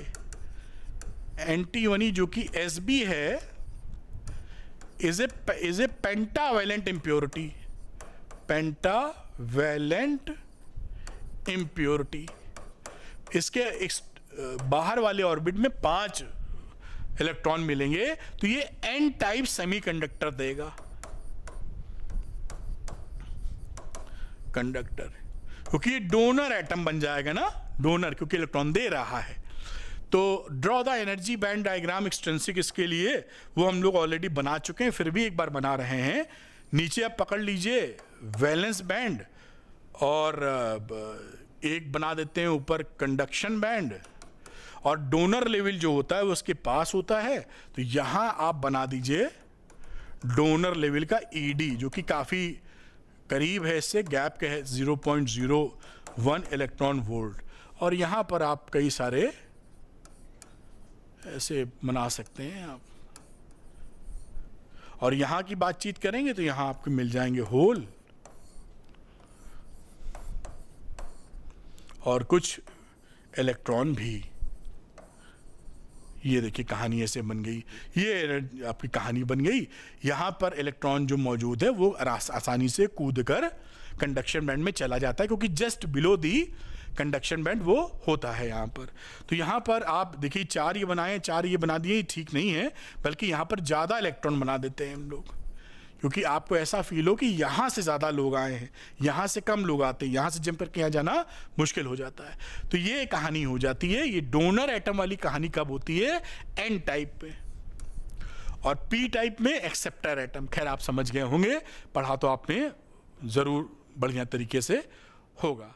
Draw energy band diagram of a P type semiconductor, also write 2 differences between P and N type. तो पी एन टाइप सेमीकंडक्टर का डायग्राम हम ऑलरेडी बना चुके हैं, अभी कई बार बनाया है। एक जल्दी से रेफरेंस अगर आपको देना चाहें तो आप एन टाइप की बात करें, भी बनाया था एन टाइप। ये डोनर लेवल एक मिल जाता है आपको, कहां पर? कंडक्शन बैंड के पास में, और इसका जो गैप है वो 0.01 इलेक्ट्रॉन वोल्ट होता है। ये आपका वैलेंस बैंड है। एन टाइप की कहानी है ये, ठीक। और यहां पर आपको 1-2 होल मिलेंगे, ज्यादा नहीं, बाकी इलेक्ट्रॉन भरे हुए मिलेंगे ऐसे। और यहां पर आपको इलेक्ट्रॉनों की मात्रा ज्यादा मिलेगी, यहां से गए हैं सब। ये क्या है? एन टाइप के लिए। अब अगर पी टाइप आपको बनाना है, ये यहां पे टेम्परेचर लिख दीजिए, 0 केल्विन से ज्यादा के लिए बातचीत की गई है। और इसी तरह अगर आप पी टाइप बनाना चाहें, एन टाइप था तो पी टाइप के लिए ये रहा आपका वैलेंस वाला। इसके पास में एक एनर्जी लेवल मिल जाता है एक्सेप्टर एटम का, which is quite nearer to this. ये एक्सेप्टर एटम मिला, और इसका जो गैप है वो गैप भी बहुत ही कम होता है, 0.01 से लेकर 0.05 इलेक्ट्रॉन वोल्ट के बीच में। ये कंडक्शन बैंड हो गया। बस कहानी इस तरीके से बना सकते हैं। और यहां पर आपको मिलेंगे होल्स ज्यादा, ये कुछ इलेक्ट्रॉन भी मिलेंगे, लेकिन होलों की संख्या आपको ज्यादा मिलने वाली है। और यहां बात करें तो एक आधा इलेक्ट्रॉन यहां भी पहुंच जाएगा, यहां से जंप करके। ये कहानी ये किसकी है? एन टाइप थी, ये पी टाइप है, जब टेम्परेचर 0 केल्विन से ऊपर है। मैंने दोबारा बना दिया डायग्राम, क्योंकि यहां पर ये ध्यान रखिएगा, एन टाइप में डोनर लेवल कंडक्शन बैंड के जस्ट नीचे, और पी टाइप में acceptor level just conduction band से वैलेंस बैंड से जस्ट ऊपर। ये कहानी यहां पर हो जाती है। अच्छा, डिफरेंस की बात कर रहे हैं, पी एंड एन टाइप, तो डिफरेंस भी बता लेने में कोई बुराई नहीं है। तो मैं यहां पर लिख देता हूं एन टाइप, एन टाइप से दोनों ही एक्सट्रिंसिक हैं, लेकिन एन टाइप पी टाइप में अलग अलग मामला तो होगा ही होगा। तो ये जो होता है, ये इम्प्योरिटी जो होती है वो 5th ग्रुप की होती है, एटम्स ऑफ ग्रुप 5। और यहां इम्प्योरिटी जो होगी ऑफ ग्रुप 3। एग्जाम्पल जैसे कि एल्युमिनियम वगैरह ले लेते हैं, इंडियम वगैरह, ठीक। यहां पर फास्फोरस वगैरह ले सकते हैं, 5, जिसके अंदर 5वां ग्रुप आ जाए। और जो इम्प्योरिटी एटम्स है उसको हम बोलते हैं यहां पे donors. Impurity atoms called donors. और यहां पर क्या होता है, impurity atom called as acceptor, ठीक। एक और इंटरेस्टिंग जो बातें उन्होंने लिखी हैं, जब 2 ही थे शायद डिफरेंस, इसका जो डोनर होता है इनका एनर्जी लेवल कंडक्शन बैंड से जस्ट नीचे होता है एन टाइप में। तो donor impurity level just below conduction band. और यहां की बात कर दीजिए आप एक्सेप्टर वाले की, तो एक्सेप्टर इम्प्योरिटी लेवल्स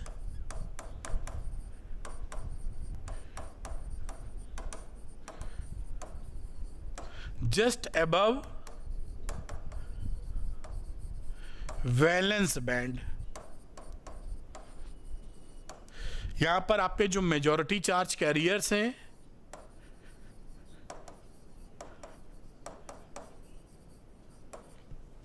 वो है इलेक्ट्रॉन,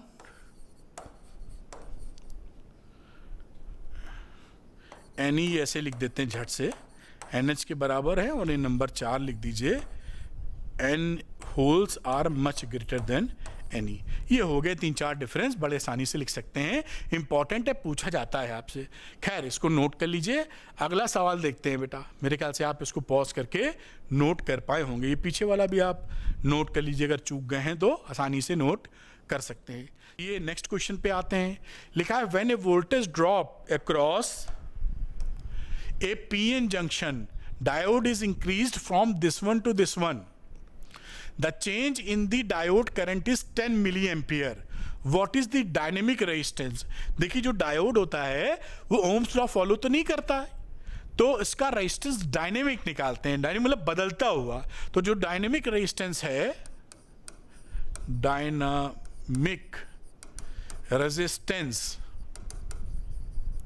जिसे आप RD लिख रहे हैं, वो होता है change in voltage upon change in current एक पर्टिकुलर रेंज के लिए। तो यहां पर डेल्टा V की बात करेंगे तो 0.71 माइनस 0.70 वोल्ट, और करंट में बदलाव है 10 मिली एम्पियर का। सॉल्व करेंगे 1 ओम। ये आपका देखिए यहां पर आंसर आ जाता है बहुत ही आसानी से। तो इसको भी आप पॉज करके note. How does the width of A depletion region of A PN junction very if the doping concentration is increased? हमेशा याद रखिए कि डोपिंग कंसंट्रेशन का डिप्लीशन लेयर की विड्थ से उल्टा इनवर्स रिलेशन है। तो अगर डोपिंग कंसंट्रेशन अगर हम इंक्रीज करते हैं तो width of depletion region will decrease, ये डिक्रीज हो जाएगी। बात पकड़ में आ गई होगी। और डोपिंग कंसंट्रेशन अगर आप घटावेंगे तो ये विड्थ जो है आपकी वो इंक्रीज कर जाएगी, उल्टा चलेगा ले देके। और इस तरीके से कहानी हो सकती है कि डोपिंग कंसंट्रेशन से डिप्लीशन लेयर की विड्थ पर क्या असर पड़ रहा है। तो इसको भी आप पॉज करके नोट कर लें। अगला लिखा है कि in half wave rectification what is the output frequency if input frequency is 25 hertz. देखिए हाफ वेव रेक्टिफिकेशन में आपको बताया है और सिखाया है, हाफ वेव में input frequency is equal to output frequency रहती है। यानी यहां 25 हर्ट्ज अगर इनपुट है तो आउटपुट भी 25 हर्ट्ज रहने वाली है। ये तो आंसर इसका है। अगर ये फुल वेव हो जाए तो इनपुट की जो फ्रीक्वेंसी रहती है उसको आउटपुट की जो फ्रीक्वेंसी होगी, output frequency is equal to 2 into input frequency. तो अगर ये फुल वेव रेक्टिफिकेशन होता तो इसका आंसर हो जाता 50 हर्ट्ज। अगर ये फुल वेव होता तो, लेकिन यहां पर ये आंसर कितना है 25 हर्ट्ज, क्योंकि ये हाफ वेव के बारे में पूछा है। तो उम्मीद है आप इसको समझ पाए होंगे, इसको अच्छे से नोट कर लीजिए, पूरे क्वेश्चंस कंप्लीट हो जाते हैं। तो उम्मीद है बच्चों आप नोट कर पाए होंगे और इस तरह के सारे सवाल लगाने पर एकदम फुल प्रूफ आप हो जाने वाले हैं। अगर आपको वीडियो पसंद आया है तो लाइक और शेयर जरूर कीजिएगा और अरविंद एकेडमी चैनल को सब्सक्राइब करना मत भूलिएगा टॉप क्वालिटी फिजिक्स कंटेंट के लिए और सरलतम भाषा, इजीएस्ट लैंग्वेज के लिए। मैं आपके साथ लगा हूं, आप भी अपने साथ लगे रहिए। और हाँ, इस वीडियो को अगर आप पसंद किए हैं तो एक मोटिवेटिंग कमेंट, एक पॉजिटिव कमेंट जरूर ड्रॉप कीजिएगा, जिससे मुझे मोटिवेशन मिलेगा और अच्छा वीडियो बनाने का। और मैं आपके सजेशंस और फीडबैक के लिए ओपन हूं। आप जरूर बताइए कि मैं और कैसे आपकी मदद कर सकता हूं। Thank you very much, wish you all the best. मिलते हैं दूसरे वीडियो में। Thank you, good luck to you.